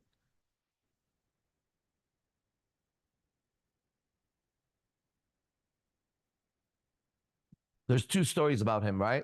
He was just known to be so fearless. And the monks that, you remember the retreat we went to? Yeah. Now I know all about that place. If we were in San Jose, we'd be there next week.